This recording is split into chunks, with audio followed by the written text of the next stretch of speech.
ಪ್ರಚಲಿತ ಈ ಕಾರ್ಯಕ್ರಮದ ಪ್ರಾಯೋಜಕರು ರೋಹನ್ ಕಾರ್ಪೊರೇಷನ್, ಸಹ ಪ್ರಾಯೋಜಕರು father Muller's charitable trust, SDM college Ujire, VK furniture and electronics. Before ವಿಶೇಷ ಕಾರ್ಯಕ್ರಮಕ್ಕೆ ಸ್ವಾಗತ. ನಾನು ತಾರನಾಥ್ ಗಟ್ಟಿ ಕಾಪಿಕಾಡ್. ಈ ದಿವಸದ ನಮ್ಮ ವಿಶೇಷ ಕಾರ್ಯಕ್ರಮ ಸಮುದ್ರ ಯೋಗ, ನಾಗರಾಜ್ ಕಾರ್ವಿ ಅಪೂರ್ವ ದಾಖಲೆ. ವೀಕ್ಷಕರೇ, ಇವತ್ತು ನಮ್ಮ ಕರಾವಳಿಯ ಕಡಲು ಒಂದು ಅಪೂರ್ವ ದಾಖಲೆಗೆ ಸಾಕ್ಷಿಯಾಗಿದೆ. ಈ ದಾಖಲೆಯನ್ನು ಮಾಡಿದವರು ಈಜುಗಾರ ನಾಗರಾಜ್ ಕಾರ್ವಿ ಕಂಚುಗೋಡ್ ಅವರು.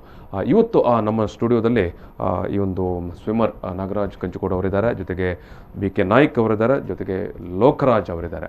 ನಾನು ಈ ಮೂರೂ ಮಂದಿ ಅತಿಥಿಗಳನ್ನು ಕೂಡ ಈ ಒಂದು ನೇರ ಪ್ರಸಾರದ ಕಾರ್ಯಕ್ರಮಕ್ಕೆ ಸ್ವಾಗತ ಮಾಡ್ತಾ ಇದ್ದೇನೆ. ನಾಗರಾಜ್ ಕಾರ್ವಿ ಅವರೇ, ನಿಮಗೆ ಪ್ರೀತಿಯ ಸ್ವಾಗತವನ್ನು ಬಯಸ್ತಾ ಇದ್ದೇನೆ. ಎಸ್, ನಾಗರಾಜ್ ಕಾರ್ವಿ ಅವರು, ಜೊತೆಗೆ BK ನಾಯ್ಕ್ ಸರ್, ನಿಮಗೆ ಕೂಡ ಪ್ರೀತಿಯ ಸ್ವಾಗತವನ್ನು ಬಯಸ್ತಾ ಇದ್ದೇನೆ. ಅದೇ ರೀತಿಯಾಗಿ ಸರ್ ಲೋಕರಾಜ್ ಸರ್, ನಿಮಗೆ ಕೂಡ ಪ್ರೀತಿಯ ಸ್ವಾಗತವನ್ನು ಬಯಸ್ತಾ ಇದ್ದೇನೆ. ವೀಕ್ಷಕರೇ, ಇವತ್ತು ನಮ್ಮ ಕರಾವಳಿಯ ಕಡಲು ಒಂದು ಅಪೂರ್ವ ದಾಖಲೆಗೆ ಸಾಕ್ಷಿಯಾಗಿದೆ. ದಾಖಲೆಯನ್ನು ಬರೆದವರು ನಾಗರಾಜ್ ಕಾರ್ವಿ ಅವರು ನಮ್ಮ ಮಧ್ಯದಲ್ಲಿ ಇವತ್ತು ಕುಳಿತುಕೊಂಡಿದ್ದಾರೆ. ಒಬ್ಬ ರಾಷ್ಟ್ರಮಟ್ಟದ ಸ್ವಿಮ್ಮರ್. ಜೊತೆಗೆ ನಾನು ಅವರ ಪರಿಚಯ ತುಂಬ ದೀರ್ಘವಾಗಿದೆ. ಮೊದಲಾಗಿ BK ನಾಯ್ಕ್ ಅವರು. BK ನಾಯ್ಕ್ ಅವರು ಈ ನಾಗರಾಜ್ ಅವರ ತರಬೇತುದಾರರು. BK ನಾಯ್ಕ್ ಅವರು ರೇಷ್ಮೆ ಇಲಾಖೆಯಲ್ಲಿ ಸೆರಿಕಲ್ಚರ್ ಇನ್ಸ್ಪೆಕ್ಟರ್ ಆಗಿ ಕಾರ್ಯನಿರ್ವಹಿಸ್ತಾ ಇದ್ದಾರೆ ವೃತ್ತಿಯಲ್ಲಿ. ಬಟ್ ಅವರು ಪ್ರವೃತ್ತಿ ಅಥವಾ ಹವ್ಯಾಸವಾಗಿ ಈ ಒಂದು ಸ್ವಿಮ್ಮಿಂಗ್ ಈಜುಗಾರಿಕೆಯಲ್ಲಿ ತೊಡಗಿಸಿಕೊಂಡಿರುವವರು. ಮಂಗಳ ಈಜು ಕ್ಲಬ್ ಇದೆ ಅಥವಾ ಈಜುಕೊಳ ಇದೆ. ಇಲ್ಲಿ ಕಳೆದ 17 ವರ್ಷಗಳಿಂದ ಉಚಿತವಾಗಿ ಒಂದು ಈಜು ತರಬೇತಿ ನೀಡ್ತಾ ಇರೋರು. ಅವರು ಯಾರಿಗೆ ಈಜು ತರಬೇತಿ ನೀಡ್ತಾ ಇದ್ದಾರೆ ಅಂತ ಹೇಳಿದ್ರೆ, ಬೇರೆ ಬೇರೆ ವಲಯದಿಂದ ಮಂಗಳೂರಿಗೆ ವರ್ಗಾವಣೆ ಆಗಿ ಬರುವಂಥ ಅಧಿಕಾರಿಗಳಿರ್ಬೋದು, ಪೊಲೀಸ್ ಅಧಿಕಾರಿಗಳಿರ್ಬೋದು, ಬೇರೆ ಬೇರೆ ಇಲಾಖೆಯ ಅಧಿಕಾರಿಗಳಿರ್ಬೋದು, ಅಥವಾ ಹವ್ಯಾಸಕ್ಕಾಗಿ ಸ್ವಲ್ಪ ಈಜು ಕಲಿಬೇಕು ಅಂತ ಮಂಗಳ ಈ ಒಂದು ಈಜು ಕೊಳಕ್ಕೆ ಯಾರು ಬರ್ತಾರೆ ಅವರಿಗೆ ಉಚಿತವಾಗಿ ಕಳೆದ 17 ವರ್ಷಗಳಿಂದ ಸ್ವಿಮ್ಮಿಂಗ್ ಹೇಳಿಕೊಡ್ತಾ ಇದ್ದಾರೆ. ಎಸ್, ಜೊತೆಗೆ ನಮ್ಮ ಜೊತೆಗಿರುವವರು ಲೋಕರಾಜ್ VS ಅವರು. ಲೋಕರಾಜ್ VS ಅವರು ಕೂಡ ಈಜು ತರಬೇತುದಾರರು. ಅವರು ಮುಖ್ಯವಾಗಿ ಮಂಗಳೂರಿನ ಮಂಗಳ ಅಕ್ವೆಟಿಕ್ ಕ್ಲಬ್, ಈ ಒಂದು ಅಕ್ವೆಟಿಕ್ ಕ್ಲಬ್ನಲ್ಲಿ ಹೆಡ್ ಕೋಚ್, ಮುಖ್ಯ ತರಬೇತುದಾರರಾಗಿದ್ದಾರೆ. ಜೊತೆಗೆ ಮಂಗಳೂರಿನ ಸೈಂಟ್ ಅಲೋಸಿಸ್ ಕಾಲೇಜಿನಲ್ಲಿ ಇತ್ತೀಚೆಗೆ ಸ್ವಿಮ್ಮಿಂಗ್ ಕ್ಲಬ್ ಆರಂಭವಾಗಿದೆ, ಈಜುಕೊಳ ಇದೆ, ಬರೀ ದೊಡ್ಡದ್ದು. ಅಲ್ಲಿ ಮಂಗಳೂರಿನ ಸೈಂಟ್ ಅಲೋಸಿಸ್ ಕಾಲೇಜಿನಲ್ಲಿರುವಂಥ V1 ಅಕ್ವೆಟಿಕ್ ಕ್ಲಬ್ನಲ್ಲಿ ಕೂಡ ಅವರು ಮುಖ್ಯ ತರಬೇತುದಾರರಾಗಿದ್ದಾರೆ. ವೃತ್ತಿಯಲ್ಲಿ ಮಂಗಳೂರಿನ ಬೆಸೆಂಟ್ ಕಾಲೇಜಿನಲ್ಲಿ ಗ್ರಂಥಪಾಲಕರಾಗಿದ್ದಾರೆ. BK ನಾಯ್ಕ್ ಅವರು ನಾಗರಾಜ್ ಅವರ ಮುಖ್ಯ ತರಬೇತುದಾರರು. ಇದು ನಾಗರಾಜ್ ಕಾರ್ವಿ ಅವರು ಈ BK ನಾಯ್ಕ್ ಅವರ ಗರಡಿಯಲ್ಲೇ ಪಳಗಿ ಅವರು ಈ ರೀತಿಯ ಒಂದು ಅಪೂರ್ವವಾದ ಈಜು ದಾಖಲೆಯನ್ನು, ಅದು ಕೂಡ ಸಮುದ್ರದಲ್ಲಿ, ಮತ್ತು ಇವತ್ತು ಮಾಡಿರುವಂಥ ಅವರ ವಿಶೇಷ ದಾಖಲೆ ಏನಂತ ಹೇಳಿದ್ರೆ ಅದೊಂದು ಯೋಗ. ಪದ್ಮಾಸನದಲ್ಲಿ ಕುಳಿತುಕೊಂಡು ಅವರು ಸುಮಾರು 1 ಕಿಲೋಮೀಟರ್ ಆ ಸಮುದ್ರದಲ್ಲಿ ಈಜು ಮಾಡಿದ್ದಾರೆ. ಜೊತೆಗೆ ಕಾಲಿಗೆ ಸರಪಳಿ ಹಾಕಿ, ಸರಪಳಿ ಹಾಕಿ ಅದಕ್ಕೆ ಬೀಗ ಹಾಕಿ ಈ ರೀತಿ ಒಂದು ಈಜು ಮಾಡಿದ್ದಾರೆ. ಇದು ಅತ್ಯಂತ ಅಪರೂಪವಾದದ್ದು, ಅಪರೂಪದಲ್ಲಿ ಅಪರೂಪವಾದದ್ದು, ಬಹುಶಃ ದೇಶದಲ್ಲೇ ಅಪರೂಪದಿರಬಹುದು. ಎಸ್, ನಾನು ಈ ಸಂದರ್ಭದಲ್ಲಿ ಮೊದಲಾಗಿ ಸಮಸ್ತ ಕರಾವಳಿಯ ಜನತೆಯ ಪರವಾಗಿ, ವೀಕ್ಷಕರ ಪರವಾಗಿ ನಾನು ನಾಗರಾಜ್ ಕಾರ್ವಿ ಕಂಚುಗೋಡ್ ಅವರನ್ನು ಪ್ರೀತಿಯಿಂದ ಅಭಿನಂದಿಸ್ತಾ ಇದ್ದೇನೆ sir. Thank you sir. Yes, ಈಗ ನಾವು ಮಾತುಕತೆಗೆ ಬರುವ. ಈ ಮೊದಲ ಸಮುದ್ರ ಯೋಗ ಇವತ್ತು ಭಾರಿ ಜಗತ್ಪ್ರಸಿದ್ಧವಾಗಿರುವಂಥ ವಿಚಾರ. ನಾವು ಯೋಗ ದಿನಾಚರಣೆ, ಅಂತಾರಾಷ್ಟ್ರೀಯ ಯೋಗ ದಿನಾಚರಣೆ ಎಲ್ಲ ಇವತ್ತು ಈಗ ಒಂದಷ್ಟು ವರ್ಷಗಳಿಂದ ಭಾರಿ ಪಾಪ್ಯುಲರ್ ಆಗ್ತಾ ಇರುವಂಥದ್ದು. ಜನರಿಗೆ ಯೋಗ ಗೊತ್ತು. ಎಸ್, ನಾವು ಒಂದು ನೆಮ್ಮದಿ, ಮನಃಶಾಂತಿಗಾಗಿ, ಆರೋಗ್ಯ ವೃದ್ಧಿಗಾಗಿ ಎಲ್ಲ ಯೋಗ ಮಾಡಬೇಕಂತ. ಇದು ನಾಗರಾಜ್ ಅವರೇ, ನೀವು ಕಡಲಿನಲ್ಲಿ ಯೋಗ ಮಾಡಲಿಕ್ಕೆ ಇಳಿದದ್ದು ಯಾಕೆ? ಒಂದು. ಎರಡನೇದು, ಆಮೇಲೆ ಆಯಿತು ಯೋಗ ಮಾಡ್ತೀರಿ, ಜೊತೆಗೆ ಕಾಲಿಗೆ ಎಲ್ಲ ಸರಪಳಿ ಹಾಕಿ ಮಾಡಿಕೊಡೋ ಈಜು ಯಾಕೆ? ಅದರಲ್ಲಿ ಕೂಡ ಬಹುಮುಖ್ಯವಾಗಿ ಪದ್ಮಾಸನದ್ದೇ ಯೋಗ ಯಾಕೆ? ಸಾಮಾನ್ಯವಾಗಿ ಜನರಿಗೆ ಕಡಲಂತ ಹೇಳಿದ್ರೆ ಅದು ಭಾರಿ ಅಪಾಯದ ಪರಿಸ್ಥಿತಿ ಅಂತೆಲ್ಲ ಇರುತ್ತೆ. ಇಂಥದ್ರಲ್ಲಿ ಕೂಡ ನೀವು ಅತ್ಯಂತ ಕೂಲಾಗಿ ಯೋಗದ ಒಂದು ಭಂಗಿಯಲ್ಲಿ ಇವತ್ತು ಈಜುಗಾರಿಕೆ ಮಾಡಿದ್ದೀರಿ. ಯಾಕೆ ಮಾಡಿದ್ದು? ಇವತ್ತಿನ ದಾಖಲೆಯ ಉದ್ದೇಶ ಏನು?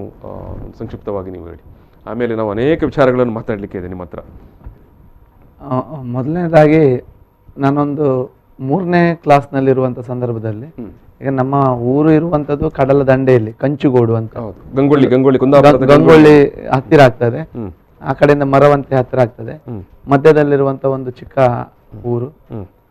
ನಮ್ಮ ಮನೆಯು ಸಹ ಸಮುದ್ರ ದಂಡೆಯಲ್ಲಿದೆ.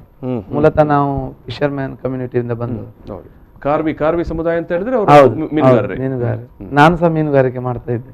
ಹಾಗೆ 3ನೇ ಕ್ಲಾಸಿಂದಲೇ ನಾನು ಸಮುದ್ರದಲ್ಲಿ ಇಳಿದು ಇದು ಈಜಬೇಕು ಅನ್ನುವಂಥ ಕಾರಣಕ್ಕಾಗಿ ಇಳಿದೆ. ಏನು ಒಂದು 10-12 ದಿವಸದ ಒಳಗೆ ಸುಮಾರಿಗೊಂದು ಈಜುವಷ್ಟು ಕರಗತ ಆಯಿತು. ಅದನ್ನು ಬೆಳೆಸ್ಕೊಂಡು ಬಂದೆ. ಯಾಕಂತ ಹೇಳಿದ್ರೆ ನಮಗೆ ಅಲ್ಲಿ ಈಜುವಂಥದ್ದು ಬೇಕೇ ಬೇಕು. ಬೇರೆ ಬೇರೆ ಸಂದರ್ಭಗಳಲ್ಲಿ ನಾವು ಈಜುವಂಥದ್ದನ್ನು ಅಲ್ಲಿ ಗೊತ್ತಿದ್ರೆ ಮಾತ್ರ ಅಲ್ಲಿ ಬದುಕು, ಬದುಕಿನ ಅವಿಭಾಜ್ಯ ಅಂಗ. ಸಮುದ್ರದಲ್ಲಿ ಕಡಲೆ ನಿಮ್ಮ ಬದುಕಿನ ಅವಿಭಾಜ್ಯ. ಹೌದು ಹೌದು. ನಾವು ಈಜದಿದ್ರೆ ಅಲ್ಲಿ ಬದುಕು ಮತ್ತಷ್ಟು ದುರ್ಬರ ಆಗ್ತದೆ. ಅದರಿಂದ ಅಲ್ಲಿ ನಾವು ಈಜಲೇಬೇಕು. ಹಾಗೆ ನಾನು ಕೈರಂಪಣಿ ದೋಣಿ ಎಲ್ಲ ಅಲ್ಲಿ ಸಾಮಾನ್ಯ ಕೈರಂಪಣಿ ದೋಣಿಗೆ ಮೇಲ್ ನಿಂತು ಬಲೆಯನ್ನು ಎಳೆಯುವಂಥದ್ದು, ಅದಕ್ಕೆಲ್ಲ ಹೋಗ್ತಾ ಇದ್ದೆ. ಆ ಸಂದರ್ಭದಲ್ಲಿ ಅದು ಬಲೆಯ ಒಂದು ತುದಿಯನ್ನ, ಅಂದ್ರೆ ಅದಕ್ಕೊಂದು ರೋಪ್ ಇರ್ತದೆ, ಅದನ್ನು ಎಳ್ಕೊಂಡು ಬರ್ಲಿಕ್ಕೆ ಇರ್ತದೆ. ಸಾಮಾನ್ಯವಾಗಿ ಅದನ್ನು ಎಳ್ಕೊಂಡು ಬಂದ್ರೆ 2 ಪಾಲ್ ಸಿಗ್ತದೆ. ಉಳಿದವರೆಲ್ಲ ಕಾರ್ಮಿಕರಿಗೆ 1 ಪಾಲ್ ಸಿಕ್ಕಿದ್ರೆ ಅದು ಎಳ್ಕೊಂಡು ಬಂದವರಿಗೆ 2 ಪಾಲ್ ಸಿಗ್ತದೆ. ಆದ್ರೆ ನೀರು ಹೇಗಿದ್ರು ರಫ್ ಇರ್ಲಿ ಮತ್ತೊಂದಿರ್ಲಿ ಹೋಗಿ ತಕೊಂಡು ಬರ್ಬೇಕು. ಹಾಗೆ ನಾನು ಹೋಗಿ ಈಜ್ಕೊಂಡು ಹೋಗಿ ಅದನ್ನು ತಂದು ದಡಕ್ಕೆ ಮುಟ್ಟಿಸ್ತಾ ಇದ್ದೆ. ಅದು ಇನ್ನಷ್ಟು ಚಾಲೆಂಜಿಂಗ್ ಆಗಿತ್ತು.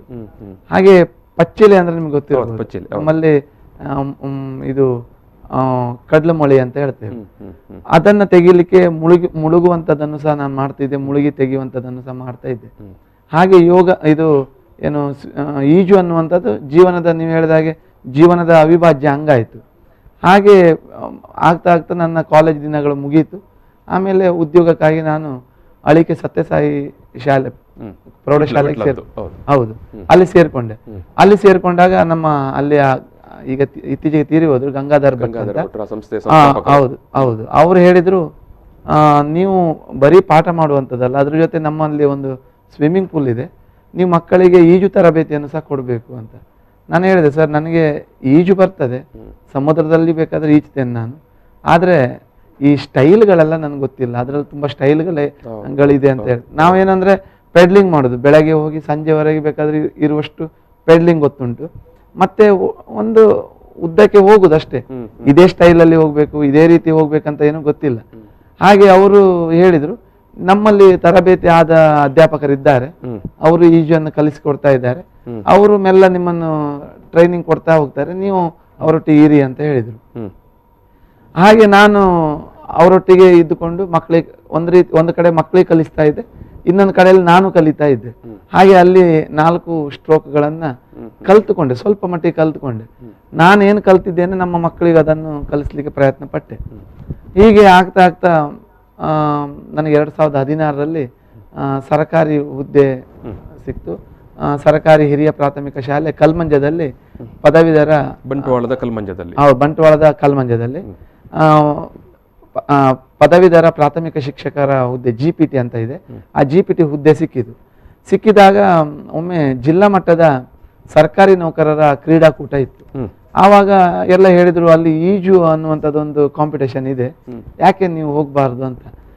ಮತ್ತೆ ಆ ಕಾರಣಕ್ಕಾಗಿ ನಾನು ಬಂದು ಅಲ್ಲಿ ಈಜುದನ್ನು ನೋಡಿದಾಗ BK ನಾಯಕ್ ಸರ್ ಅವರು ನನ್ನ ಕೈಯನ್ನು ಗಟ್ಟಿ ಹಿಡ್ಕೊಂಡು, ನೀವು ಕಾರ್ವಿ ಮತ್ತು ನಿಮ್ಮ ಗುರು BK ನಾಯಕ್ ಸರ್ ಅವರು, ಹೌದು, ಅವ್ರು ನನ್ನ ಕೈಯನ್ನು ಗಟ್ಟಿಯಾಗಿ ಹಿಡ್ಕೊಂಡು ಇದೇ ಮಂಗಳ ಈಜುಕೊಳದಲ್ಲಿ ಕೈಯನ್ನು ಗಟ್ಟಿಯಾಗಿ ಹಿಡ್ಕೊಂಡು ಹೇಳಿದ್ರು, ನೋಡಿ ನೀವು ಕಾರ್ವಿ ಅಲ್ಲ, ನಿಮಗೆ ಈಜ್ಲಿಕ್ಕೆ ಒಳ್ಳೆ ಬರ್ತದೆ, ನಾನು ನಿಮಗೆ ಹೇಳಿ ಕೊಡ್ಲಿಕ್ಕೆ ಏನಿಲ್ಲ, ಆದ್ರೆ ನಿಮಗೇನೋ ಸ್ವಲ್ಪ ಗೊತ್ತಿರುವುದ್ರಲ್ಲಿ ಸ್ವಲ್ಪ ಕರೆಕ್ಷನ್ ಮಾಡ್ಲಿಕ್ಕಿದೆ, ನೀವು ಪ್ರತಿ ದಿವಸ ಬರುವುದಾದ್ರೆ ನಿಮಗೆ ನಾನು ಯಾವುದೇ ಹಣ ತಗೊಳ್ಳದೆ ನಿಮಗೆ ಹೇಳಿ ಕೊಡ್ತೇನೆ, ಬರ್ತೀರಾ ಅಂತ.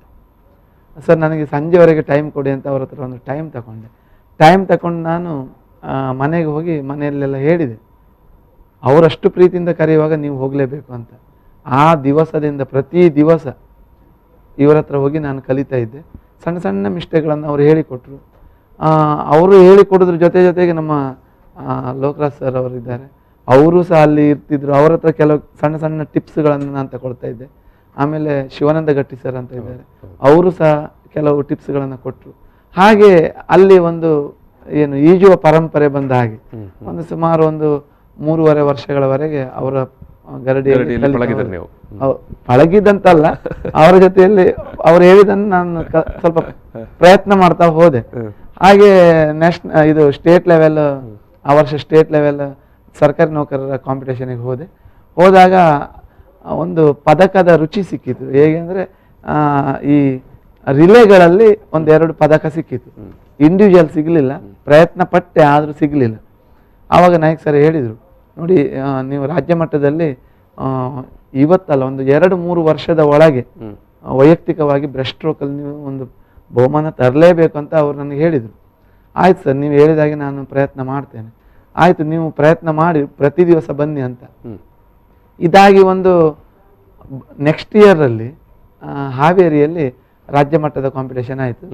ಆವಾಗ ಅವರು 2 ವರ್ಷ ಅಥವಾ 3 ವರ್ಷದ ನಂತರ 2 ವರ್ಷದ ಒಳಗೆ ಅಂತ ಹೇಳಿದರು, 3 ವರ್ಷದ ಒಳಗೆ ಅಂತ ಹೇಳಿದರು. ಆದರೆ ವಿದಿನ್ 1 ಇಯರಲ್ಲಿ ನನಗೆ ಇಂಡಿವಿಜುವಲ್ 2 ಗೋಲ್ಡ್ ಮೆಡಲ್ ಸಿಗುವಷ್ಟು ಟ್ರೈನ್ ಅಪ್ ಮಾಡಿದ್ರು ಅವರು. ಹಾಗೆ ಎಸ್ ಈಗ ನಾನು ನಿಮ್ಮ ದೀರ್ಘವಾದ ಪರಿಚಯ ನನ್ನಲ್ಲಿದೆ, ನಾನು ಹೇಳಬೇಕಾದನ್ನು ಆ ಮಧ್ಯೆ ಈಗ ಸಂಕ್ಷಿಪ್ತವಾಗಿ ಈ ಒಂದು ಏನು ಸಮುದ್ರ ಯೋಗ ಇವತ್ತಿನ ದಾಖಲೆ ಅಥವಾ ಇವತ್ತಿನ ಯೋಗ ಅಥವಾ ಇವತ್ತಿನ ಒಂದು ನಿಮ್ಮ ಸಾಹಸದ ಪ್ರದರ್ಶನ ಇದೆಯಲ್ಲ ಸರ್, ಅದರ ಇಂದಿನ ಪರಿಕಲ್ಪನೆ ಏನು ಅಂತ? ಸರ್, ನಾನು 2000 ಇಸ್ವಿಯಲ್ಲಿ 10ನೇ ತರಗತಿಯಲ್ಲಿ ವ್ಯಾಸಂಗ ಮಾಡ್ತಾ ಇದ್ದೆ. ಆವಾಗ ನಮ್ಮ ಅಣ್ಣನಿಗೆ ಸ್ವಲ್ಪ ಈ ಸೊಂಟ ನೋವೆಲ್ಲ ಸ್ವಲ್ಪ ಇತ್ತು. ಹಾಗೆ ಅವರು ಶಾಂತಿವನ ಟ್ರಸ್ಟ್ ಧರ್ಮಸ್ಥಳದ್ದು ಯೋಗ ತರಬೇತಿ ಕೊಡ್ತಾರೆ ಅನ್ನುವಂತ ತಿಳ್ಕೊಂಡು ಒಂದ್ ದಿವಸ ನಾವು ಇವತ್ತು ಮುಂದುವರಿಸಿ ನೀವು ನಾವು ಇಲ್ಲಿ ವಿಡಿಯೋದಲ್ಲಿ ಇವತ್ತಿನ ಬೆಳಗಿನ ಆ ಒಂದು ಇದನ್ನು ನೋಡ್ತಾ ಇದ್ದೇವೆ, ಏನು ನಿಮ್ಮ ಸಾಹಸ ಪ್ರದರ್ಶನದ ಆರಂಭದ ಘಟನಾವಳಿಗಳನ್ನು. ಬಹುಶಃ ಅದರದ ಉದ್ಘಾಟನೆ ಕಾರ್ಯಕ್ರಮ ಅಲ್ಲಿ ನಡೀತಾ ಉಂಟು. ಎಸ್ ಸರ್, ನೀವು ಶಾಂತಿವನದಲ್ಲಿ ಶಾಂತಿವನ ಟ್ರಸ್ಟ್ ಧರ್ಮಸ್ಥಳ ಯೋಗ ಮತ್ತು ಅವರಿದ್ದು ಒಂದು ಕ್ಯಾಂಪ್ ಆಗ್ತಾ ಇತ್ತು ಹೆಮ್ಮಾಡಿಯಲ್ಲಿ. ಹಾಗೆ ಅಲ್ಲಿಗೆ ಅಣ್ಣ ಕರ್ಕೊಂಡು ಹೋದ್ರು. ನಾವೊಂದು 7-8 ಜನ ಅಲ್ಲಿಗೆ ಹೋಗಿ ಪ್ರತಿ ದಿವಸ ಸಂಜೆ 1-1.5 ಗಂಟೆಗಳ ಕಾಲ ಯೋಗ ತರಬೇತಿಯನ್ನು ಪಡೀಲಿಕ್ಕೆ ಪ್ರಾರಂಭ ಮಾಡಿದ್ವಿ. ಅವಾಗ ಭೋಜ ಹಂಡ ಅಂತ ಒಬ್ರು ಯೋಗ ಗುರು ಇದ್ರು. ಕೋಟೇಶ್ವರ ಶಾಲೆಯಲ್ಲಿ ಅವರು ಚಿತ್ರಕಲಾ ಶಿಕ್ಷಕರಾಗಿದ್ರು. ಅದ್ಭುತವಾದ ಯೋಗ ಹೇಳಿಕೊಡ್ತಾ ಇದ್ರು. ಎಷ್ಟು ಪ್ರೀತಿಯಾಗಿ ಸರಳವಾಗಿ ಪ್ರೀತಿಯಿಂದ ಹೇಳಿಕೊಡ್ತಾ ಇದ್ರು. ಇತ್ತೀಚೆಗೆ ಅವರು 2-3 ವರ್ಷಗಳ ಹಿಂದೆ ಒಂದು ಆಕ್ಸಿಡೆಂಟ್ ಅಲ್ಲಿ ತೀರಿ ಹೋದ್ರು. ಒಳ್ಳೆಯ ಯೋಗ ಗುರುಗಳು, ಅವ್ರು ಹೇಳಿಕೊಟ್ರು. ಅದರ ನಂತರ ನಾಗರಾಜ್ ರಾವ್ ಅಂತ ಒಬ್ರು ಇನ್ನೊಂದು ಕ್ಯಾಂಪಿನಲ್ಲಿ ಒಂದು 15 ದಿವಸದ ಟ್ರೈನಿಂಗ್ ಕೊಟ್ರು. ಹಾಗೆ ನಾನು ಮತ್ತೆ ನನ್ನ ಗೆಳೆಯಾದಂತ ಅಶೋಕ್ ಅಂತ ಒಬ್ಬ ಇದ್ದ, ಅವನು ಬೈಂದೂರು ಕಾಲೇಜಲ್ಲಿ ಡಿಗ್ರಿ ಕಾಲೇಜಲ್ಲಿ ಇರುವಾಗ ಪರಿಚಯ ಆದ. ಅವನು ಯೋಗ ಪಟು. ಹಾಗೆ ಇಬ್ಬರು ಸೇರಿ ಬೇರೆ ಬೇರೆ ಸ್ಟೇಜ್ಗಳಲ್ಲಿ ಯೋಗ ಪ್ರದರ್ಶನವನ್ನು ಕೊಡ್ತಾ ಇದ್ವಿ. ಹಾಗೆ ಯೋಗಕ್ಕೂ ನಮಗೆ ಒಂದು ಒಡನಾಟ ಸಂಪರ್ಕ ಸಂಬಂಧ ಆಯ್ತು. ಹಾಗೆ ಒಂದು ದಿವಸ ಇವತ್ತಿನ ಈ ಒಂದು ಸಾಹಸ ಪ್ರದರ್ಶನ ಉಂಟಲ್ಲ, ಸಮುದ್ರದಲ್ಲೇ ಯೋಗ ಮಾಡಬೇಕು ಅನ್ನುವಂಥ ಉದ್ದೇಶ ಇತ್ತಲ್ಲ, ಏನದು ಯಾಕೆ ಅಂತ? ಅಂದ್ರೆ ಯೋಗವನ್ನ ಸಮುದ್ರದಲ್ಲಿ ಕೆಲವರು ಪದ್ಮಾಸನ ಹಾಕಿ ಒಂದು ಶವಾಸನದ ಹಾಗೆ ಮಲಗಿದ್ದನ್ನು ನಾನು ನೋಡಿದ್ದೆ. ಆದ್ರೆ ನಾನು ಸಹ ನೋಡಿದೆ ಒಂದು 2-3 ವರ್ಷಗಳ ಹಿಂದೆಯಿಂದ ಯೋಚನೆ ಮಾಡ್ತಾ ಇದ್ದೆ, ಪದ್ಮಾಸನದಲ್ಲಿ ಮಲಗ್ಲಿಕ್ಕೆ ಆಗ್ತದೆ. ನಾನು ಪ್ರಯತ್ನ ಪಟ್ಟಾಗ ಬಂತು. ಆದ್ರೆ ಮೂವ್ಮೆಂಟ್ ಮಾಡೋದು ಸ್ವಲ್ಪ ಕಷ್ಟ. ಅದು ಬ್ಯಾಕಲ್ಲಿ ನಾವು ಮಲಗಿ ನೀರನ್ನು ಎಳೆಯುವಾಗ ಮುಖದ ಮೇಲೆಲ್ಲ ನೀರು ಬೀಳ್ತದೆ. ಒಂದು 2-3 ಮಾರು ಹೋಗುವಷ್ಟು ದೂರ ಹೋಗ್ಬಹುದು. ಆದ್ರೆ ಕೌಚಿ ಮಲಗಿ, ಯಾಕಂದ್ರೆ ಬ್ಯಾಕಲ್ಲಿ ಮಲಗಿದಾಗ ನಮಗೆ ಅದು ನಾವೊಂದು ಕರೆಕ್ಟಾಗಿ ಒಂದು ಬ್ಯಾಲೆನ್ಸ್ ಸಿಗ್ತದೆ, ಮಲಗ್ತೇವೆ. ಆದ್ರೆ ಅದೇ ಕೌಚಿ ಮಲಗುವಾಗ ಏನಾಗ್ತದೆ ಅಂತ ಹೇಳಿದ್ರೆ ನಮ್ಮ ಎದುರಿನ ಈ ಸೊಂಟದ ಭಾಗ ಬೆಂಡ್ ಆಗ್ತದೆ. ಆವಾಗ ಕಾಲುಗಳು ಭಾರ ಆಗಿ, ಅಂದ್ರೆ ಒಂದೇ ಕಡೆ ಇರ್ತದಲ್ಲ, ಕಾಲು ಭಾರವಾಗಿ ಕೆಳಗೆ ಹೋಗ್ತದೆ. ನಾನು ಆ ರೀತಿ ಮಾಡಿದ್ರಿಂದ ಏನಾದ್ರೂ ಲಾಭ ಆಗ್ಬಹುದಾ ಅಥವಾ ಆ ರೀತಿ ಯಾರು ಮಾಡಿದ್ದಾರಂತ ಯೂಟ್ಯೂಬ್ಗಳಲ್ಲಿ ಬೇರೆ ಬೇರೆ ಕಡೆ ನೋಡಿದೆ. ಎಲ್ಲಿ ಸಹ ಯಾರು ಬೆಸ್ಟ್ ಸ್ಟ್ರೋಕ್ ಅಲ್ಲಿ ಮಾಡಿದ್ ನೋಡ್ಲಿಲ್ಲ. ಕೌಚಿಕೊಂಡು ಯಾರು ಯೋಗ ಮಾಡೋದನ್ನ ಎಫೆಕ್ಟಿವ್ ಆಗಿ ಯಾರು ಮಾಡಿದ್ದನ್ನು ನೋಡ್ಲಿಲ್ಲ. ಅದು ಸಮುದ್ರದಲ್ಲಿ ಮಾಡಿದ್ದನ್ನು ನೋಡ್ಲಿಲ್ಲ. ಆವಾಗ ಗುರುಗಳ ಹತ್ರ ಹೇಳಿದೆ, ಸರ್ ನಾನೊಂದು ಪದ್ಮಾಸನವನ್ನ ಬೆಸ್ಟ್ ಸ್ಟ್ರೋಕ್ ಅಲ್ಲಿ ಹಾಕ್ಲಿಕ್ಕೆ ಪ್ರಯತ್ನ ಮಾಡ್ತಾ ಇದ್ದೇನೆ, ಸ್ವಲ್ಪ ದೂರ ಹೋಗ್ತಾ ಇದ್ದೇನೆ. ಆಗ ಅವ್ರು ಹೇಳಿದ್ರು, ಆಯ್ತು ಅದನ್ನ ಮುಂದುವರಿಸಿ ನೋಡ, ಏನಾದ್ರು ವಿಶೇಷ ಏನಾದ್ರು ಆಗ್ತದ ನೋಡುವ ಅಂತ. ಆವಾಗ ಒಂದ್ ದಿವಸ ನನಗೆ ಈಗ ಯೋಚನೆ ಪ್ರಾಕ್ಟೀಸ್ ಮಾಡ್ತಾ ಇದ್ದೆ. ಮಾಡ್ತಾ ಸ್ವಲ್ಪ 100-200 ಮೀಟರ್ ಎಲ್ಲ ಹೋಗ್ಲಿಕ್ಕೆ ಆಗ್ತದೆ ಅಂತ ನನಗೊಂದು ಕಾನ್ಫಿಡೆನ್ಸ್ ಬಂತು, ಆತ್ಮವಿಶ್ವಾಸ. ಆವಾಗ ಸರ್ ಹತ್ರ ಹೇಳಿದೆ, ಬರೀ ಪದ್ಮಾಸನವನ್ನ ಹಾಕಿ ನಾವು ಹೋಗುವುದಕ್ಕಿಂತ ಮತ್ತೆ ಹೋಗುವಾಗ ನೋಡುವವ್ರಿಗೆ ಏನ್ ಅನ್ಸ್ತದೆ ಅಂತ ಹೇಳಿದ್ರೆ, ಅರ್ಧಕ್ಕೆ ಹೋಗುವಾಗ ಅವ್ರೇನೋ ಬಿಡಿಸ್ಕೊಂಡ್ರು ಕಾಲ, ಅಲ್ಲಿ ಹೋಗಿ ಪುನಃ ಹಾಕಿರ್ಬೋದು, ಹಂಗೆ ಪರಿಕಲ್ಪನೆ ಬರಬಾರ್ದಲ್ಲ. ಹಾಗೆ ಸರ್ ಹತ್ರ ಹೇಳಿದೆ, ನಾನೊಂದು ಸಾಧನೆಗೆ ಇಳಿತೇನೆ, ಅದು ಆಗ್ತದ ಇಲ್ವಾ ಗೊತ್ತಿಲ್ಲ, ನಾನು ಪದ್ಮಾಸನ ಆಗಿ ಸ್ವಿಮ್ ಮಾಡ್ತೇನೆ, ಅದ್ರ ಕಾಲಿಗೆ ಒಂದು ಸರಪಳಿ ಕಟ್ಕೊಳ್ತೇನೆ, ಅದಕ್ಕೊಂದು ಲಾಕ್ ಬೇಕಾದ್ರೆ ಮಾಡುವ. ಆವಾಗ ಎಲ್ಲರಿಗೂ ಸ್ಟಾರ್ಟಿಂಗ್ ಪಾಯಿಂಟ್ ಅಲ್ಲಿ ಪದ್ಮಾಸನ ಹಾಕಿದ್ದಾರೆ, ಎಂಡ್ ಪಾಯಿಂಟ್ ವರೆಗೆ ಪದ್ಮಾಸನ ಹಾಕಿದ್ದಕ್ಕೆ ಸಾಕ್ಷಿ ಇರ್ತದೆ, ಇಲ್ಲಾಂದ್ರೆ ತೆಗೆದಿದ್ದಾರ ಇಲ್ವಾ ಏನೋ ಗೊತ್ತಾಗಲ್ಲ.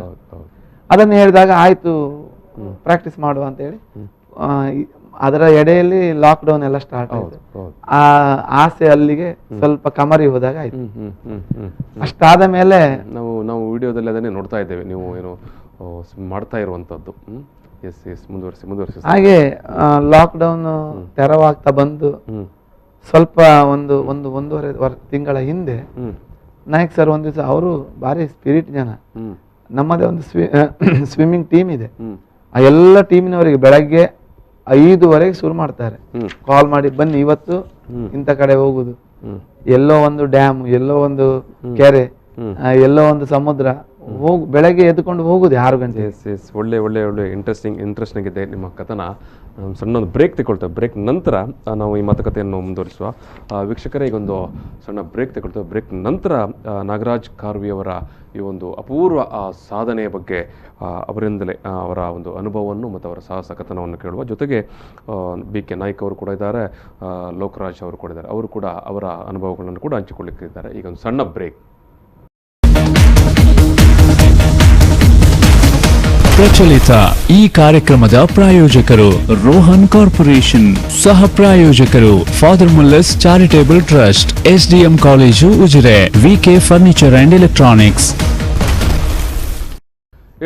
ಸಮುದ್ರ ಯೋಗ ನಾಗರಾಜ್ ಕಾರ್ವಿ ಅವರ ಅಪೂರ್ವ ದಾಖಲೆ, ಈ ವಿಚಾರವಾಗಿ ಇವತ್ತು ನಾವು ಮಾತಾಡ್ತಿದ್ವಿ. ಇವತ್ತು ಮಂಗಳೂರಿನ ತಣ್ಣೀರುಬಾವಿ ಕಡಲು ಒಂದು ಅಪೂರ್ವವಾದಂಥ ಒಂದು ದಾಖಲೆಗೆ ಸಾಕ್ಷಿಯಾಗಿತ್ತು. ಈ ದಾಖಲೆಯನ್ನು ಮಾಡಿದವರು ನಾಗರಾಜ ಕಾರ್ವಿ ಕೊಂಚಗೋಡ ಅವರು ಒಂದು ಯೋಗದ ಆಸನದಲ್ಲಿ ಬಹುಮುಖ್ಯವಾಗಿ ಪದ್ಮಾಸನದಲ್ಲಿ ಏನು ಕಾಲಿಗೆ ಸರಪಳಿಯನ್ನು ಕಟ್ಟಿಕೊಂಡು ಸುಮಾರು 1 ಕಿಲೋಮೀಟರ್ ಯೂಜ್ ಮಾಡಿದ್ದಾರೆ.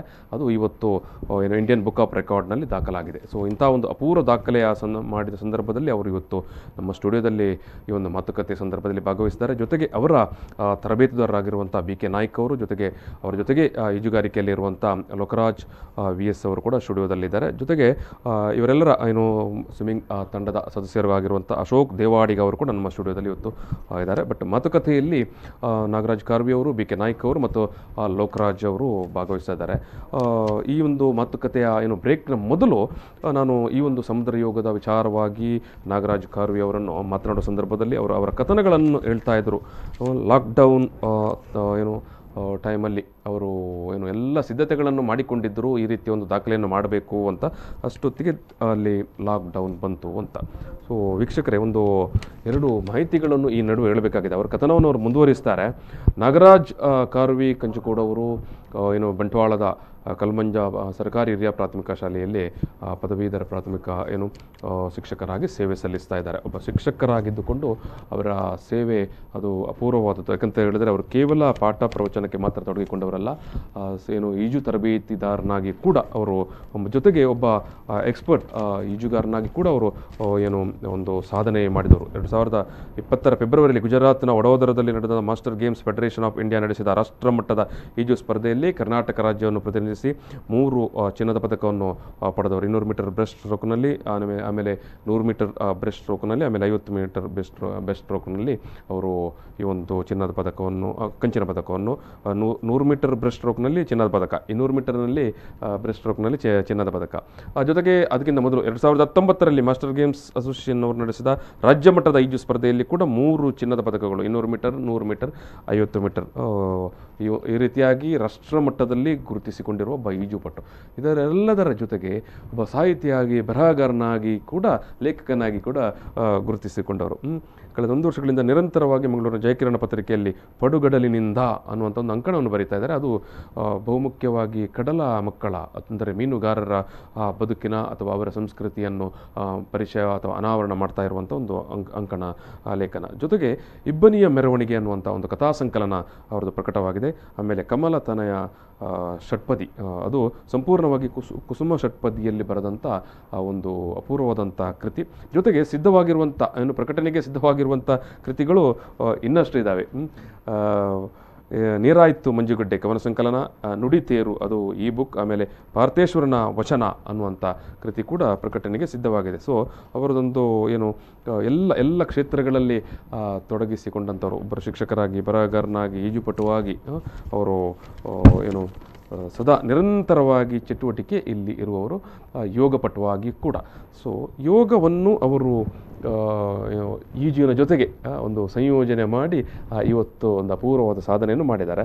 ಇದು ಅದೇ ನಾಗರಾಜ್ ಅವರೇ, ನೀವು ಯಾಕೆ ಈ ಒಂದು ಕಥನವನ್ನು ಅಥವಾ ಈ ಒಂದು ಈ ರೀತಿಯ ಒಂದು ಸಾಹಸವನ್ನು ಮಾಡಲಿಕ್ಕೆ ಹೊರಟೆ ಅಂತ ನಿಮ್ಮ ಹತ್ರ ಕೇಳಿದೆ ನಾನು. ನೀವು ಹೇಳಿದ್ರಿ, ನಾನು ಯೋಗವನ್ನು ಏನು ಧರ್ಮಸ್ಥಳದ ಪ್ರಕೃತಿ ಚಿಕಿತ್ಸಾ ಕೇಂದ್ರದಲ್ಲಿ ಶಾಂತಿವನದಲ್ಲಿ ಕಲಿತೆ, ಆನಂತರ ಯೋಗದ ಬಗ್ಗೆ ಏನಾದರೂ ಸಾಧನೆ ಮಾಡಬೇಕಂತ ಅನಿಸಿತು. ಸೊ ಈಜುಗಾರನಾಗಿರೋದ್ರಿಂದ ಒಂದು ಹೊಸ ಸಾಧನೆ ಮಾಡಬೇಕಂತ ಹೊರಟೆ ಅಂತ. ಅಷ್ಟೊತ್ತಿಗೆ ಲಾಕ್ಡೌನ್ ಬಂತು ಅಂತ. ಎಸ್, ಲಾಕ್ಡೌನ್ ನಂತರ ಏನಾಯಿತು ಹೇಳಿ. ಲಾಕ್ಡೌನ್ ಆದ ನಂತರ ಸರ್ ಸ್ವಲ್ಪ ಲಾಕ್ಡೌನ್ ತೆರವು ಆಯಿತು. ತೆರವಾದಾಗ ಗೊತ್ತಿರ್ಬೋದು, ಎಲ್ಲ ಸಾಮಾನ್ಯವಾಗಿ ಅಷ್ಟು ದಿನಗಳಲ್ಲಿ ಮನೆ ಒಳಗೆ ಇದ್ದು ಒಂದು ರೀತಿ ಜಡ, ದೇಹ ಎಲ್ಲ ಜಡದ ಹಾಗೆ ಇತ್ತು. ನಾಯಕ್ ಸರ್ ಪ್ರತಿ ದಿವಸ ಕಾಲ್ ಮಾಡಿ ಹೇಳುದು, ಒಂದು ಸ್ವಲ್ಪ ಇದು ಅವಕಾಶ ಕೊಟ್ಟರೆ ನಾವು ಎಲ್ಲಿಯಾದರೂ ಹೋಗಿ ಸ್ವಿಮ್ಮಿಂಗ್ ಮಾಡಬೇಕು ಅಂತ. ಅಷ್ಟೊತ್ತಿಗೆ ನಮಗೆ ಸಿಕ್ಕಿದೆ ತಣ್ಣೀರು ಬಾವಿ ಬೀಚ್. ನಾವೆಲ್ಲ ಮೊದಲನೇ ದಿವಸ ಇವರು ಒಂದು ಮೆಸೇಜ್ ಆಗ್ತಾ ಇದ್ರು, ನಾಳೆ ತಣ್ಣೀರು ಬಾವಿಗೆ ಹೋಗ್ಲಿಕ್ಕಿದೆ, ಈಜಲಿಕ್ಕೆ ಅಂತ. ಆವಾಗ ಮರು ದಿವಸ ಬೆಳಗ್ಗೆ 5:15 ಅವರದ್ದು ಕಾಲ್ ಎಲ್ಲರಿಗೂ, ನೀವು ಎಲ್ಲಿ ರೆಡಿ ಆಗ್ಬೇಕು, ಎಲ್ಲಿ ಇರ್ಬೇಕು ಎಲ್ಲ. ಮತ್ತೆ ನಾವೊಂದು ತಂಡ ಕಟ್ಕೊಂಡು ಅಲ್ಲಿ ಈಜ್ಲಿಕ್ಕೆ ಹೋಗ್ತಿದ್ವಿ. ಅಲ್ಲಿ ಈಜ್ತಾ ಪುನಃ ನನಗೆ ಲಾಕ್ಡೌನ್ ಮೊದಲೊಂದು ಯೋಚನೆ ಮಾಡಿದ್ನಲ್ಲ, ಅಲ್ಲಿ ಪುನಃ ಒಮ್ಮೆ ರಿಮೈಂಡ್ ಆಯ್ತು, ನೋಡುವ ಪದ್ಮಾಸನ. ಹೌದು, ಅದ್ರ ಮೊದಲು ನಾನು ಮಾಡ್ತಾ ಇದ್ದೆ, ಹೌದು ಪ್ರಾಕ್ಟೀಸ್ ಮಾಡಿದ್ದೇನೆ. ಆ ಪ್ರಾಕ್ಟೀಸ್ ಎಲ್ಲಿ ಹೋಗಿದೆ ನೋಡುವ, ಅಲ್ಲೇ ಉಂಟಾ ಅಥವಾ ಏನಾದ್ರೂ ಲಾಕ್ಡೌನ್ ಒಟ್ಟಿಗೆ ಹೋಯ್ತಾ ನೋಡುವ ಅಂತ ಹೇಳಿ ಒಮ್ಮೆ ಪ್ರಯತ್ನ ಮಾಡಿದೆ. ಕರೆಕ್ಟಾಗಿ ಉಂಟು, ಇನ್ನೂ ಸ್ವಲ್ಪ ಪ್ರಾಕ್ಟೀಸ್ ಮಾಡಿದೆ. ಮತ್ತೆ ಧೈರ್ಯವಾಗಿ ಸರ್ ಹತ್ರ ಹೇಳಿದೆ, ಸರ್ ಈಗ ಹೇಗೂ ನಾವೀಗ ಪ್ರಾಕ್ಟೀಸ್ ಮಾಡ್ತಾ ಇದ್ದೇವೆ, ನಾನೊಂದು ನ್ಯಾಷನಲ್ ರೆಕಾರ್ಡಿಗೆ ಒಂದು ಪ್ರಯತ್ನ ಪಡ್ಬೋದಾ ಅಂತ ಕೇಳಿದೆ. ಅದಕ್ಕೆ ಅವ್ರು ಹೇಳಿದರು, ಧಾರಾಳವಾಗಿ ಪಡ್ಬೋದು, ನೀವು ಒಂದು ಅಪ್ಲೈ ಮಾಡಿ ನೋಡಿ ಅಂತ. ಅದಕ್ಕೆ ನಾನು ಲಿಮ್ಕಾ ಬುಕ್ ಆಫ್ ರೆಕಾರ್ಡಿಗೆ ಒಂದು ಅಪ್ಲಿಕೇಶನ್ ಹಾಕಿದೆ, ಹಾಗೆ ಇಂಡಿಯಾ ಬುಕ್ ಆಫ್ ರೆಕಾರ್ಡಿಗೆ ಒಂದು ಹಾಕಿದೆ. ಆವಾಗ ಲಿಮ್ಕಾ ಬುಕ್ ರೆಕಾರ್ಡ್ನವರು ಸ್ವಲ್ಪ ತಡ ಮಾಡಿದ್ರು. ಅಂದರೆ ಅವರು ಯಾವುದು ಈಗಾಗಲೇ ಇದೆ ಅದನ್ನು ಬ್ರೇಕ್ ಮಾಡ್ತೀನಿ ಅಂತ ಹೇಳಿದರೆ, ಆಲ್ರೆಡಿ ಇರುವ ದಾಖಲೆಯನ್ನು ಬ್ರೇಕ್ ಮಾಡೋದಾದ್ರೆ ಕೂಡಲೇ ಅವರು ಪರ್ಮಿಷನ್ ಕೊಡ್ತಾರೆ. ಹೊಸ ದಾಖಲೆಯನ್ನು ಮಾಡ್ತೀನಿ ಅಂತ ಹೇಳಿದ ಕೂಡಲೇ ಅದನ್ನು ಅವರು ಎಲ್ಲ ಒಮ್ಮೆ ಹುಡುಕ್ಬೇಕಾಗ್ತದೆ, ಉಂಟಾ ಇಲ್ವಾ, ಅಥವಾ ಮತ್ತೆ ಅವರಿಗೆ ಸ್ವಲ್ಪ ಸ್ಪಷ್ಟವಾಗಿ ಗೊತ್ತಾಗಬೇಕು. ನಾವು ಹೇಳುದು ಅವರೇನೋ ತಿಳ್ಕೊಳ್ಳುವಾಗ ಏನೋ ಇದಾಗಿರ್ತದೆ, ಹಾಗೆ ಸ್ವಲ್ಪ ಡಿಲೇ ಆಯಿತು. ಆದರೆ ಇಂಡಿಯಾ ಬುಕ್ ಆಫ್ ರೆಕಾರ್ಡ್ನವರು ಕೂಡಲೇ ಸ್ಪಂದಿಸಿದ್ರು. ಅವರು ಸ್ಪಂದಿಸಿದ ಕೂಡಲೇ ಗುರುಗಳಲ್ಲಿ ಹೇಳಿದೆ, ಅವರಿದ್ದು ಪಾಸಿಟಿವ್ ಉತ್ತರ ಬಂದಿದೆ, ನಾವು ಈಗ ಇದಕ್ಕೆ ಪ್ರೊಸೀಜರ್ ಸ್ಟಾರ್ಟ್ ಮಾಡುವ ಅಂತ. ಅದಕ್ಕೆ ಬೇಕಲ್ಲ, ತುಂಬಾ ಪರ್ಮಿಷನ್ಗಳು ಬೇಕಲ್ಲ ನಮ್ಮ ಇಲಾಖೆಯಿಂದ. ಹೌದು, ಸಮುದ್ರದಲ್ಲಿ ಈಜುವುದು ಮತ್ತು ಅದು ಕೂಡ ಒಂದು ದಾಖಲೆಗಾಗಿ ಅಂತ ಹೇಳಿದ್ರೆ ಸಾಕಷ್ಟು ಪರ್ಮಿಷನ್ ಮತ್ತು ಏನು ಮುನ್ನೆಚ್ಚರಿಕೆಗಳು ಎಲ್ಲ ಬೇಕು. ಎಸ್, ನಾನು ಕಥನ ಮುಂದುವರಿಬೇಕು, ತುಂಬ ಚೆನ್ನಾಗಿದೆ ಇದು. ಬಿ ಕೆ ನಾಯ್ಕ್ ಸರ್ ಅವರೇ, ಈಗ ನಾಗರಾಜ್ ಕಾರ್ವಿ ಅವರನ್ನು ನೀವು ರೂಪುಗೊಳಿಸಿದ ಬಗ್ಗೆ, ಜೊತೆಗೆ ನಿಮ್ಮ ಈಜು ತರಬೇತಿ, ಇದರ ಬಗ್ಗೆ ಎಲ್ಲ ಒಂಚೂರು ನೀವು ಹೇಳಬೇಕು. ವೀಕ್ಷಕರೇ ನಮಸ್ಕಾರ. ನಾಗರಾಜ ಕಾರ್ಯ ಅವರು ನಮ್ಮ ಸರ್ಕಾರಿ ನೌಕರರ ಕ್ರೀಡೋತ್ಸವ ಪ್ರತಿ ವರ್ಷ ನಡೀತಾ ಇರ್ತದೆ. 2016ರಲ್ಲಿ ನಮ್ಮ ಕ್ರೀಡೋತ್ಸವ ಮಂಗಳ ಸ್ಟೇಡಿಯಂ ನಡೆಯುವಾಗ ಆ ರೈಲಿಂಗ್ ಹತ್ರ ಇವರು ನಡೀತಾ ಬರ್ತಾ ಇದ್ರು. ನಾನು ನ್ಯಾಷನಲ್ಗೆ ಹೋದ ಕಾರಣ ನನ್ನ ಹತ್ರ ಒಂದು ಬನ್ಯನ್ ಇತ್ತು, ಟೀಮ್ ಕರ್ನಾಟಕ ಅಂತ. ಅದನ್ನ ನೋಡ್ಕೊಂಡು ಇದು ಸ್ವಿಮ್ಮಿಂಗ್ ಜನ ಇರ್ಬೇಕು ಅಂತ ಹೇಳ್ಕೊಂಡು ಬಂದು ಮಾತಾಡಿಸಿದ್ರು. ಈಗಾಗಲೇ ಅವರು ಹೇಳಿದ ಹಾಗೆ ನನ್ನ ಕೈ ಹಿಡ್ಕೊಂಡ್ರಂತ ಹೆಸರು ಕೇಳಿದೆ. ಆಗ ನಾನು ನಾಗರಾಜ ಕಾರ್ಯವರು ನನಗೆ ಸ್ವಿಮ್ಮಿಂಗ್ಲಿ ಪಾರ್ಟಿಸಿಪೇಟ್ ಮಾಡ್ಬೋದು ಅಂತ ಕೇಳಿದ್ರು. ನೀವು ಕಾರ್ವೇರ್ ಅಂದ ಕೂಡಲೇ ನನಗೆ ಗೊತ್ತಾಯ್ತು, ಇವರು ಮೀನುಗಾರರು, ಇವರು ಮೀನುಗಾರರು, ಮೀನಿನಂತೆ ಈಜಬಲ್ಲರು ಅಂತ. ಇಂಥ ಜನವೇ ಬೇಕಿತ್ತು ನನಗೆ ಸಹ. ನಮ್ಮ ಟೀಮಿಗೆ ಒಂದು 2 ಜನದ ಅವಶ್ಯಕತೆ ಇತ್ತು. ಹಿಂದೆ ಇದ್ದವರು ಇಲ್ಲಿಂದ ವರ್ಗಾವಣೆ ಆಗಿ ಹೋದ ಕಾರಣ ನಮಗೆ ಅಂಥ ಜನ ಬೇಕಿತ್ತು ಅವರಿಗೆ. ಆದ ಕಾರಣ ನೀವು ಪ್ರತಿ ದಿನ ಬರೋದಾದ್ರೆ ನಿಮ್ಮನ್ನು ನಮ್ಮ ಟೀಮಿಗೆ ಸೇರಿಸ್ಕೊಳ್ಳಿಕ್ಕೆ ಅವಕಾಶ ಇದೆ. ನೀವು ಕಾರ್ವೇರ್ ಅಂದ ಕೂಡಲೇ ನಮಗೆ ಮತ್ತೊಂದು ಗಮನ ಅಲ್ಲೇ ಸ್ಪಾಟಲ್ಲಿ ಹೇಳಿದೆ, ಕಾರ್ವೇರ್ಗೆ ನಾನು ಏನು ಸ್ವಿಮ್ಮಿಂಗ್ ಹೇಳ್ಕೊಡುವಾಗಿಲ್ಲ. ಅವರಂದ್ರೆ ಕಡಲ ಮಕ್ಕಳು, ನೀರಿನಲ್ಲಿ ನಡೆಯುವವರು, ನೀರಿನಲ್ಲಿ ನಡೆಯುವವರು, ನಡೆಯುವ ವ್ಯಕ್ತಿಗಳಿಗೆ ನಾನು ಸ್ವಿಮ್ಮಿಂಗ್ ಹೇಳ್ಕೊಡುವಂತ ಅವಶ್ಯಕತೆ ಏನೂ ಇರೋದಿಲ್ಲ. ಆದ್ರೂ ನೀವು ಬನ್ನಿ ಅಂತ ಹೇಳಿದೆ, ರೆಗ್ಯುಲರ್ ಬಂದರು. ಆ ನಂತರ ಅವರಿಗೆ ಹೇಳಿದಾಗೆ ಒಂದು 4 ದಿನ ಬಂದು, ಹೆಚ್ಚಿನವರು ಹಾಗೆ 4 ದಿನ ಬಂದು ಮತ್ತೆ ನಿಮಗೆ ಒಂದು ಶೀತ ಆಯಿತು, ನಾನು ಬರೋದಿಲ್ಲ, 4 ದಿನ ಬರೋದಿಲ್ಲ, ಹಾಗೆ ಹೀಗೆ ಅಂತ ಹೇಳ್ಕೊಂಡು ಹೇಳ್ತಾರೆ. ಮತ್ತೆ ಅವ್ರು ಬೆನ್ನಿ ಹಿಡಿದೆ, ನಾನು ಹೀಗೆ ಮಾಡಿದ್ರೆ ಆಗುದಿಲ್ಲ, ಬರ್ಬೇಕು ಅಂತ ಹೇಳಿದೆ. ಅದು ಅವರಿಗೆ ಪ್ರೇರೇಪಣೆ ಆಯ್ತು ಬರ್ಲಿಕ್ಕೆ. ಅವರಿಗೆ ಯಾಕೆ ಬರೋದಿಲ್ಲ ಅಂತ ಹೇಳಿಕ್ಕೆ ಅವ್ರಿಗೆ ಆನ್ಸರ್ ಇರಲಿಲ್ಲ. ಅಲ್ಲಿಂದ ಕಂಟಿನ್ಯೂ ಆಯ್ತು. ಒಂದು ದಿನ ಅಬ್ಸೆಂಟ್ ಆದ್ರೆ ನಾನು ಕೇಳ್ತಿದ್ದೆ ಯಾಕೆ ಇವತ್ತು ಬರಲಿಲ್ಲ ಅಂತ. ಯಾಕಂದ್ರೆ ಅವರು ಒಂದು ಶಿಕ್ಷಕನಾಗಿ ಇಲ್ಲಿ ಸ್ವಿಮ್ಮಿಂಗ್ ಮಾಡಿ ಆನಂತರ ಕಲ್ಮಂಜಕ್ಕೆ ಇಲ್ಲಿಂದ ಹೆಚ್ಚು ಕಮ್ಮಿ ಒಂದು 20 ಕಿಲೋಮೀಟರ್ ದೂರ ಇದೆ. 27 ಬಂಟ್ವಾಳ ತಾಲೂಕು. ಮನೆಯಿಂದ ಅಲ್ಲಿ 27 ಅವರು ವಾಸ್ತವ ಇಲ್ಲಿ ಮಂಗಳೂರಲ್ಲಿ ಇದ್ದಾರೆ. ಇಲ್ಲಿಂದ 27 ಕಿಲೋಮೀಟರ್ ಜರ್ನಿ ಮಾಡಬೇಕು. ಮತ್ತೆ ಆ ಶಾಲೆಯಲ್ಲಿ ಸಹ ಈಗ ಹೆಚ್ಚಿನ ಸರ್ಕಾರಿ ಕಚೇರಿಗಳಲ್ಲಿ ಮತ್ತು ಶಾಲೆಯಲ್ಲಿ ಸಿಬ್ಬಂದಿಗೂ ಮತ್ತು ಶಿಕ್ಷಕರ ಕೊರತೆ ಇದೆ. ಇವರ ಶಾಲೆಯಲ್ಲಿ ಸಹ ತುಂಬ ಶಿಕ್ಷಕರ ಕೊರತೆ ಇತ್ತು. ಪಾಠ ಪ್ರವಚನದ ಹೆಚ್ಚಿನ ಒತ್ತಡ ಇರುಗಿತ್ತು. ಆದ್ರೂ ಸಹ ಬೆಳಿಗ್ಗೆ ಬಂದು ತರಬೇತಿ ಮುಗಿಸಿ ಮನೆಗೆ ಹೋಗಿ ಅವರ ನಿತ್ಯ ಕರ್ಮಗಳನ್ನು ಮುಗಿಸಿ ಆನಂತರ ಶಾಲೆಗೆ ಹೋಗಿ ಪಾಠ ಮಾಡ್ತಾ ಇದ್ರು. ಹಾಗೆ ನಮ್ಮ ಜರ್ನಿ ನಡೀತಾ ಹೋಯ್ತು. ಆನಂತರ ಕಾಂಪಿಟಿಷನ್ಗೆ ಅವ್ರಿಗೆ ಕೆಲವೇ ಸ್ಟ್ರೋಕ್ಗಳನ್ನು ಮಾತ್ರ ನಾನು ಹೇಳ್ಕೊಟ್ಟೆ. ನಾನು ಚಿಕ್ಕ ಮಕ್ಕಳಿಗೆ ಮಾತ್ರ ಹೇಳ್ಕೊಡ್ತಿದ್ದೆ, ಹೆಚ್ಚೇನು ಗೊತ್ತಿರಲಿಲ್ಲ ನನಗೆ ಸಹ. ನಮ್ಮನ್ನು ಸಹ ತಯಾರು ಮಾಡಿದವರು ಶಿವಾನಂದ ಗಟ್ಟಿ ಮತ್ತು ಇಲ್ಲಿ ಪಕ್ಕದಲ್ಲಿ ಇರುವಂತಹ ನಮ್ಮ ಲೋಕರಾಜ್ ಸರ್ ಅವರು ನನಗೆ ಸಹ ಹೇಳ್ಕೊಟ್ಟವರು. ನಾನು ಸಹ ನದಿಯಲ್ಲಿ ಕಲ್ತವ ಮೊದಲು. ಕಾರ್ಯವರು ಸಮುದ್ರದಲ್ಲಿ ಕಲ್ತ್ರೆ, ನಾನು ನದಿಯಲ್ಲಿ ಕಲ್ತವ. ನನ್ನನ್ನು ಸಹ ತಯಾರು ಮಾಡಿದವರು ಶಿವಾನಂದ ಗಟ್ಟಿ ಮತ್ತು ಲೋಕರಾಜ್ ಸರ್ ಅವರು. ನನ್ನ ತಪ್ಪನ್ನ ನನಗೆ ಎಷ್ಟು ಗೊತ್ತಿದೆ ಅದನ್ನ ನಾಗರಾಜ್ ಕಾರ್ಯ ಅವರಿಗೆ ಹೇಳಿದೆ. ಮತ್ತೆ ಅದು ಹೀಗೆ ಈಜುದಕ್ಕೂ ಸಹ ಕಾಂಪಿಟಿಷನ್ ಈಜುದಕ್ಕೂ ಸಹ ತುಂಬಾ ವ್ಯತ್ಯಾಸ ಇದೆ. ಆ ಸಣ್ಣ ಪುಟ್ಟ ಸ್ಟ್ರೋಕ್ಗಳನ್ನು ಹೇಗೆ ಫಿನಿಶ್ ಮಾಡಬೇಕು, ಹೇಗೆ ಸ್ಟಾರ್ಟಿಂಗ್ ತಗೊಳ್ಬೇಕಂತ ಹೇಳಿದೆ. ಅದರಲ್ಲಿ ಒಂದು ಡಿಸಿಪ್ಲಿನ್ ಅಂತ ಇರ್ತದೆ, ಆ ಸ್ಪೋರ್ಟ್ಸ್ ಡಿಸಿಪ್ಲಿನ್ ಸ್ವಿಮ್ಮಿಂಗ್ ಅಲ್ಲಿ.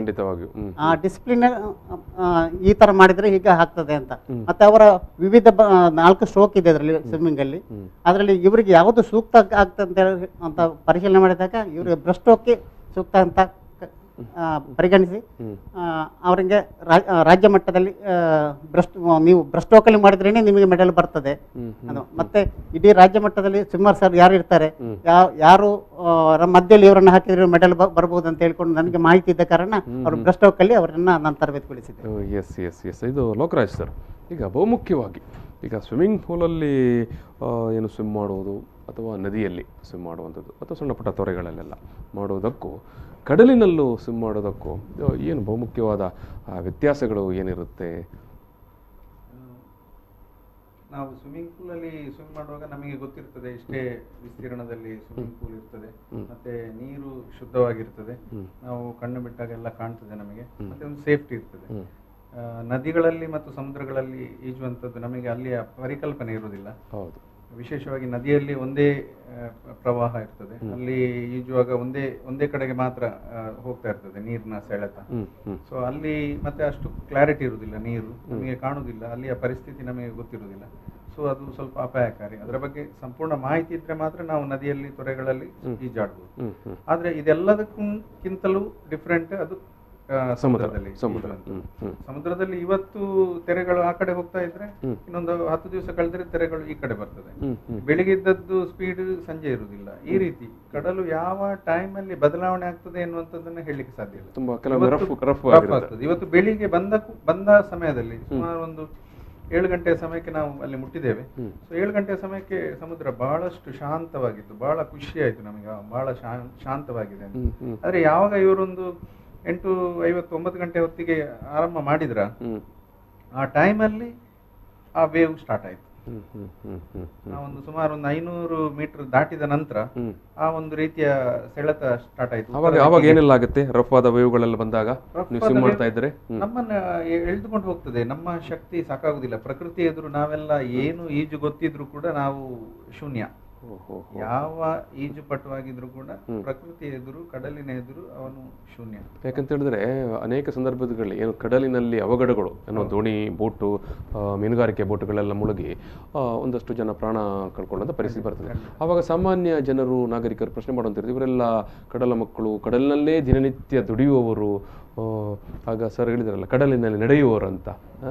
ಸೊ ಬಟ್ ಇವ್ರು ಯಾಕೆ ಏನು ಪ್ರಾಣ ಕಳ್ಕೊಂಡ್ರು ಅಂತ ಒಂದು ಪ್ರಶ್ನೆ ಬರ್ತದೆ. ಅಂದ್ರೆ ನೀವು ಹೇಳೋದಷ್ಟು ಎಷ್ಟು ಎಕ್ಸ್ಪರ್ಟ್ ಸ್ವಿಮ್ಮರ್ ಆಗಿದ್ರು ಕೂಡ ಅಲ್ಲಿ ಕಡಲಿನಲ್ಲಿ ಕ್ಷಣ ಕ್ಷಣಕ್ಕೆ ಅದರ ಕಡಲು ಪರಿವರ್ತನೆ ಆಗ್ತಾ ಇರ್ತದೆ. ಅದಕ್ಕೆ ಸರಿಯಾಗಿ ಅದರ ಅನುಭವ ಇರುವವರು ಅದಕ್ಕೆ ಸರಿಯಾಗಿ ಈಜುತ್ತಾರೆ. ಯಾವಾಗ ವೇವ್ ಒಂದು ಸೈಡಿಗೆ ಹೋಗ್ತಾ ಇರ್ತದೆ ಅದಕ್ಕೆ ಸರಿಯಾಗಿ ಈಜಬೇಕು. ವೇವ್ನ ವಿರುದ್ಧ ದಿಕ್ಕಿನಲ್ಲಿ ನಾವು ಈಜಲಿಕ್ಕೆ ಹೋದ್ರೆ ನಮ್ಮ ಶಕ್ತಿ ಸಾಕಾಗುದಿಲ್ಲ, ಮೂವ್ಮೆಂಟ್ ಆಗುದಿಲ್ಲ. ನಾವು ಎಲ್ಲಿರ್ತೇವೆ ಅಲ್ಲೇ ಸ್ವಿಮ್ ಮಾಡ್ತಾ ಇರ್ತೇವೆ. ಅದು ವೇವ್ ನಮ್ಮನ್ನ ತಳ್ಳಿಕೊಂಡು ಹೋಗ್ತದೆ. ಇವತ್ತು ಕೂಡ ಅದೇ ತರ ಆಯ್ತು. ಅವರು 1 ಕಿಲೋಮೀಟರ್ ಅಂತ ಹೇಳಿ ಹೊರಟರು, ಆದ್ರೆ ವೇವ್ ಇಂದಾಗಿ ಅವರು ಸ್ವಲ್ಪ ಜಾಸ್ತಿ ಅಂದ್ರೆ ಸ್ವಲ್ಪ ಲಾಂಗ್ ಡಿಸ್ಟೆನ್ಸ್ ಅರ್ಧ ಚಂದ್ರಾಕೃತಿಯಲ್ಲಿ ಈ ಒಂಥರ ಅರ್ಧ ಚಂದ್ರಾಕೃತಿಯಲ್ಲಿ ಹೊರಟರು. ಸೊ ಅದು ಇಂಪಾರ್ಟೆಂಟ್. ಆಮೇಲೆ ಸ್ಟಾರ್ಟಿಂಗ್ ಅಲ್ಲಿ, ಕಡಲಿನ ಸ್ಟಾರ್ಟಿಂಗ್ ಅಲ್ಲಿ ನಿಮಗೆ ದೊಡ್ಡ ಮಟ್ಟಿನ ವೇವ್ಸ್ ಗಳು ಬರ್ತಾ ಇರ್ತದೆ, ತೆರೆಗಳು ಬರ್ತಾ ಇರ್ತದೆ. ಸೊ ಅಲ್ಲಿ ಒಮ್ಮೆ ಅದನ್ನು ದಾಟಿದ್ರೆ ಮತ್ತೆ ಸ್ವಲ್ಪ ಕಡಲು ಸ್ವಲ್ಪ ಬಟ್ ಆ ವೇವ್ ಅನ್ನ ದಾಟಿ ಹೋಗುವಾಗ್ಲೇ ಒಂದು ರೀತಿಯ ಹೆದರಿಕೆ ಆಗ್ತದೆ ಸಾಮಾನ್ಯ ಜನರಿಗೆ. ಸೊ ಆದ ಕಾರಣ ನಿಜವಾಗಿ ಈ ಮೀನುಗಾರಿಕೆ ಮಾಡುವವರನ್ನ ನಿಜವಾಗಿ ನಾವು ಅಭಿನಂದಿಸಬೇಕು. ಯಾಕಂತ ಹೇಳಿದ್ರೆ ಅವರ ಜೀವವನ್ನ ಕೈಯಲ್ಲಿಟ್ಟುಕೊಂಡು ಅವರು ಇದು ಫಿಶ್ಗಳನ್ನೆಲ್ಲ ತರ್ತಾರೆ.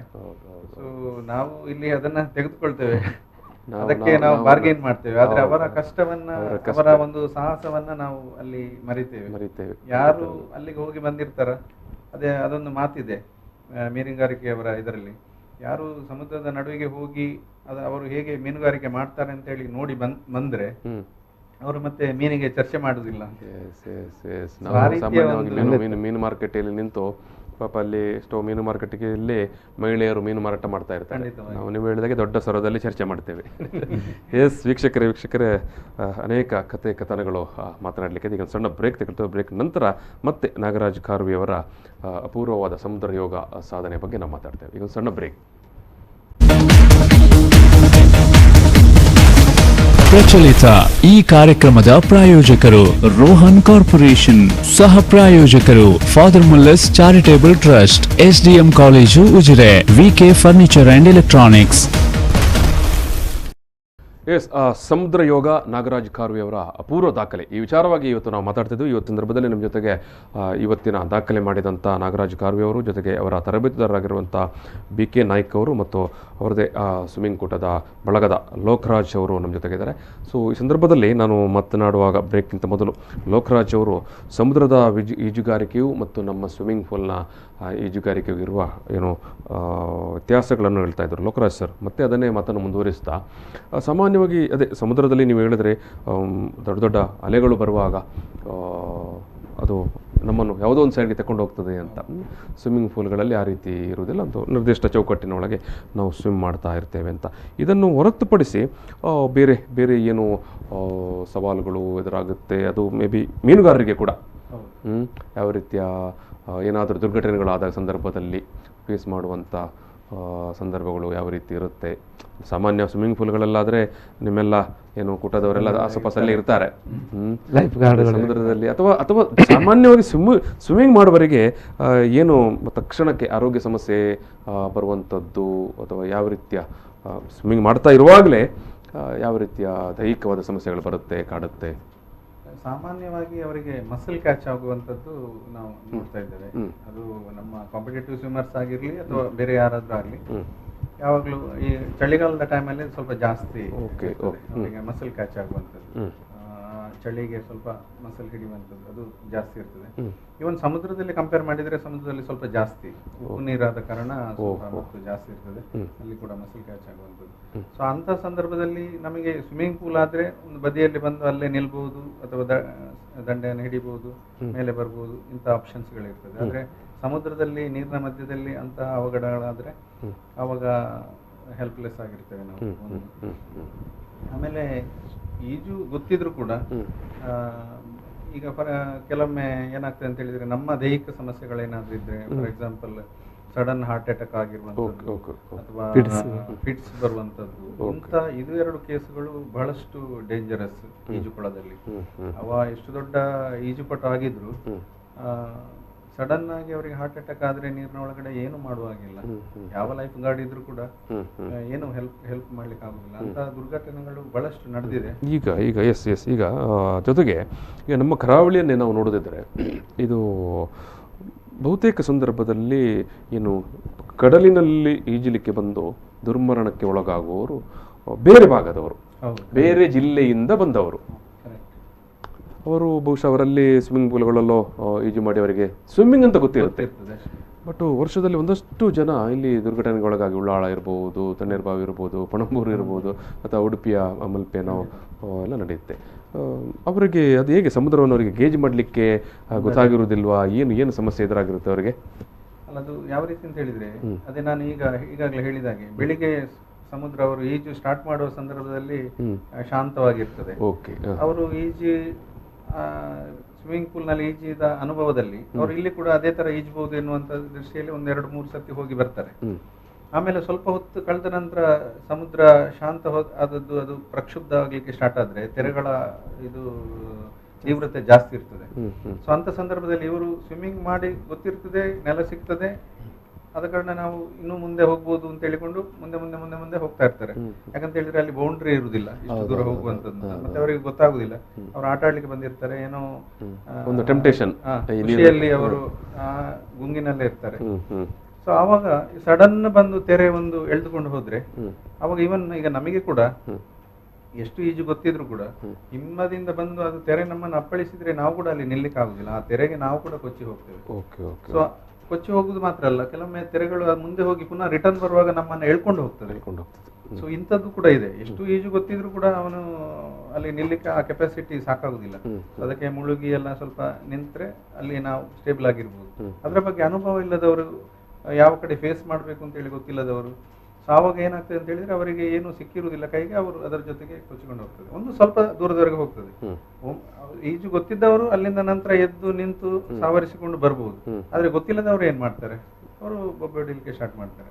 ಮತ್ತೆ ಹೆಚ್ಚಿನ ಅವಘಡಗಳು ಹೇಗೆ ಆಗ್ತದೆ ಅಂತ ಹೇಳಿದ್ರೆ, ಅಲ್ಲಿ ಬೀಚಲ್ಲಿ ಆಟ ಆಡ್ಲಿಕ್ಕೆ ಬಂದವರು ಒಂದು 4-5 ಜನ ಇದ್ದು ಅವರಲ್ಲಿ ಆಟ ಆಡ್ತಾ ಇರ್ತಾರೆ. ಅವ್ರಿಗೆ ಯಾರಿಗೂ ಸ್ವಿಮ್ಮಿಂಗ್ ಗೊತ್ತಿರುವುದಿಲ್ಲ, ಆದ್ರೆ ಸ್ವಲ್ಪ ದೂರದವರೆಗೆ ಹೋಗಿರ್ತಾರೆ, ಒಂದು ಕಾಲು ಮುಳುಗುವವರೆಗೆ.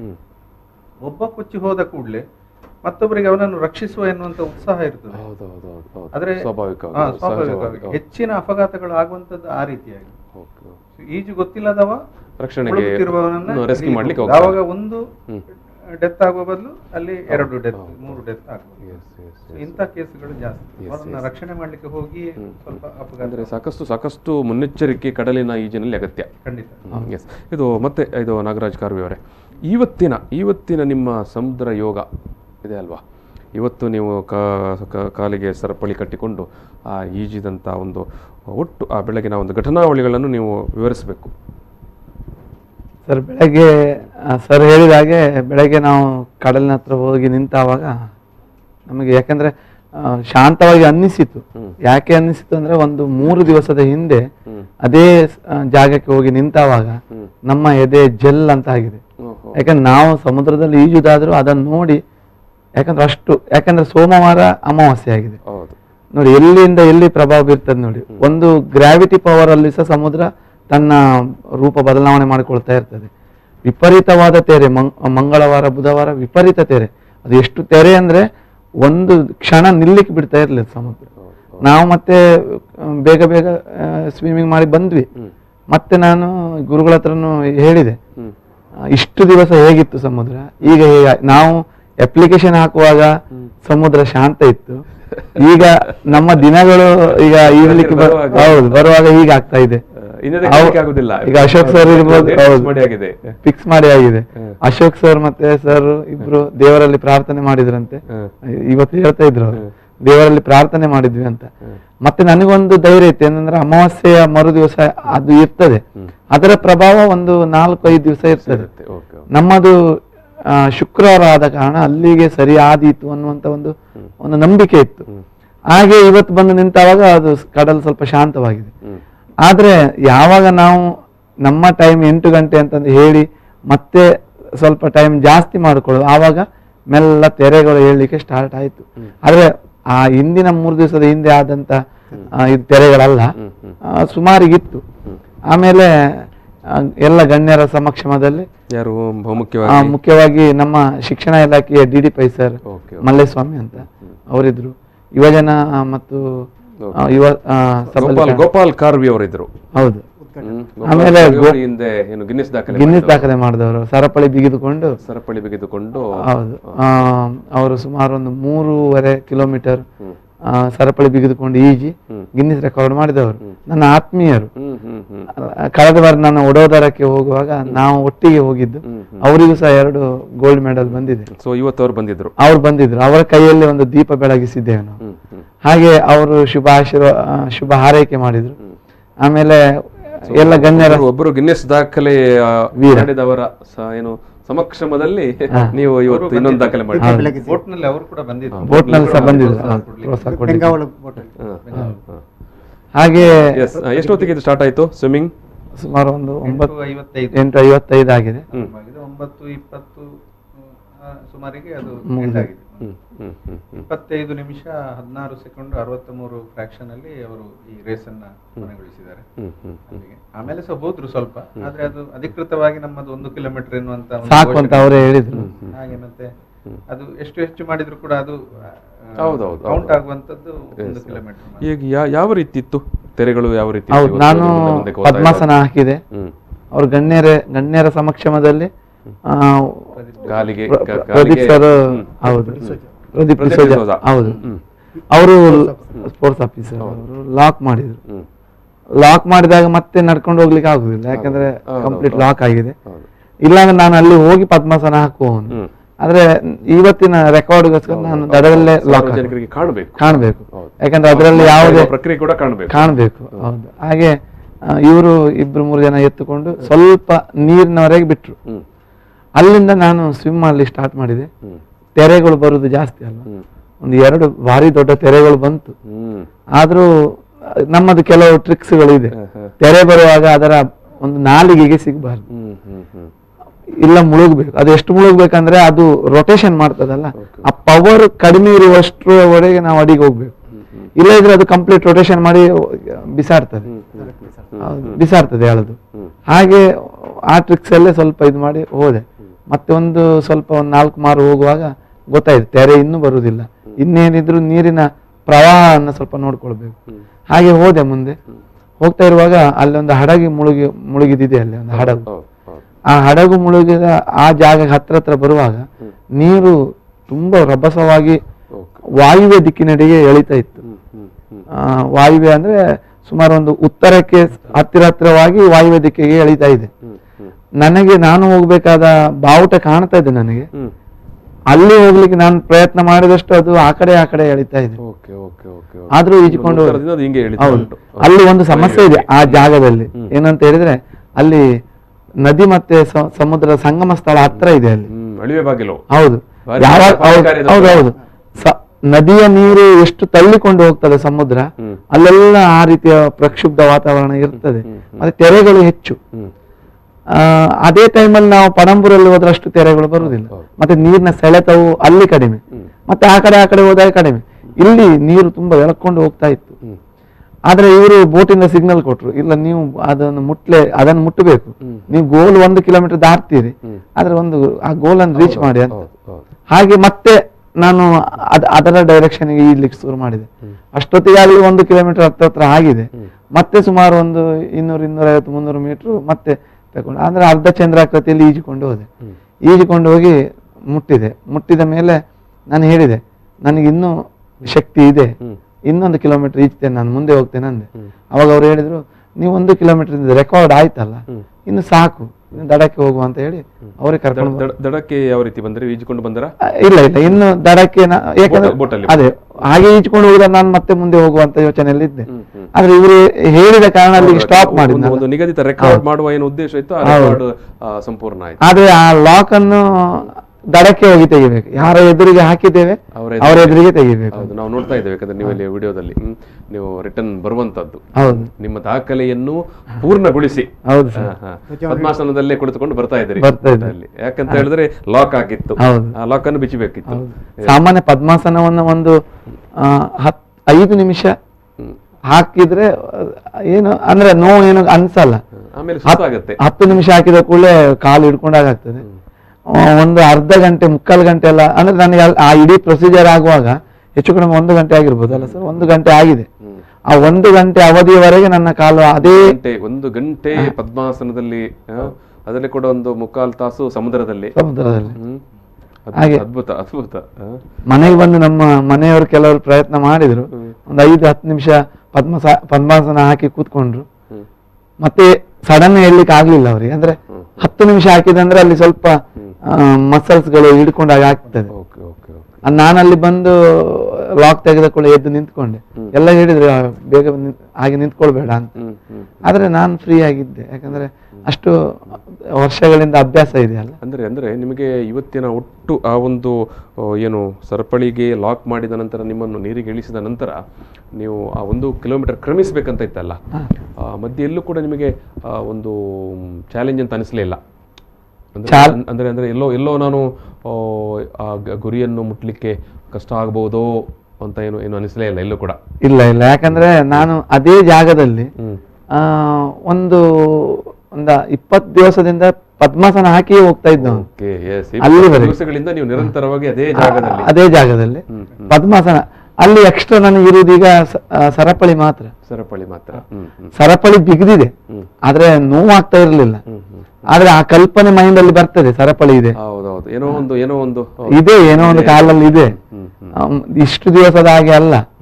ಮತ್ತೆ ಇಷ್ಟು ದಿವಸ ಅರ್ಧಕ್ಕೆ ಹೋಗಿ ಸಾಕು ಅಂತ ಅನ್ನಿಸಿದಾಗ ಬರ್ಬೋದಿತ್ತು, ಇವತ್ತು ಬರ್ಬಾರ್ದಲ್ಲ, ಅಲ್ಲಿವರೆಗೆ ಹೋಗ್ಬೇಕಲ್ಲ.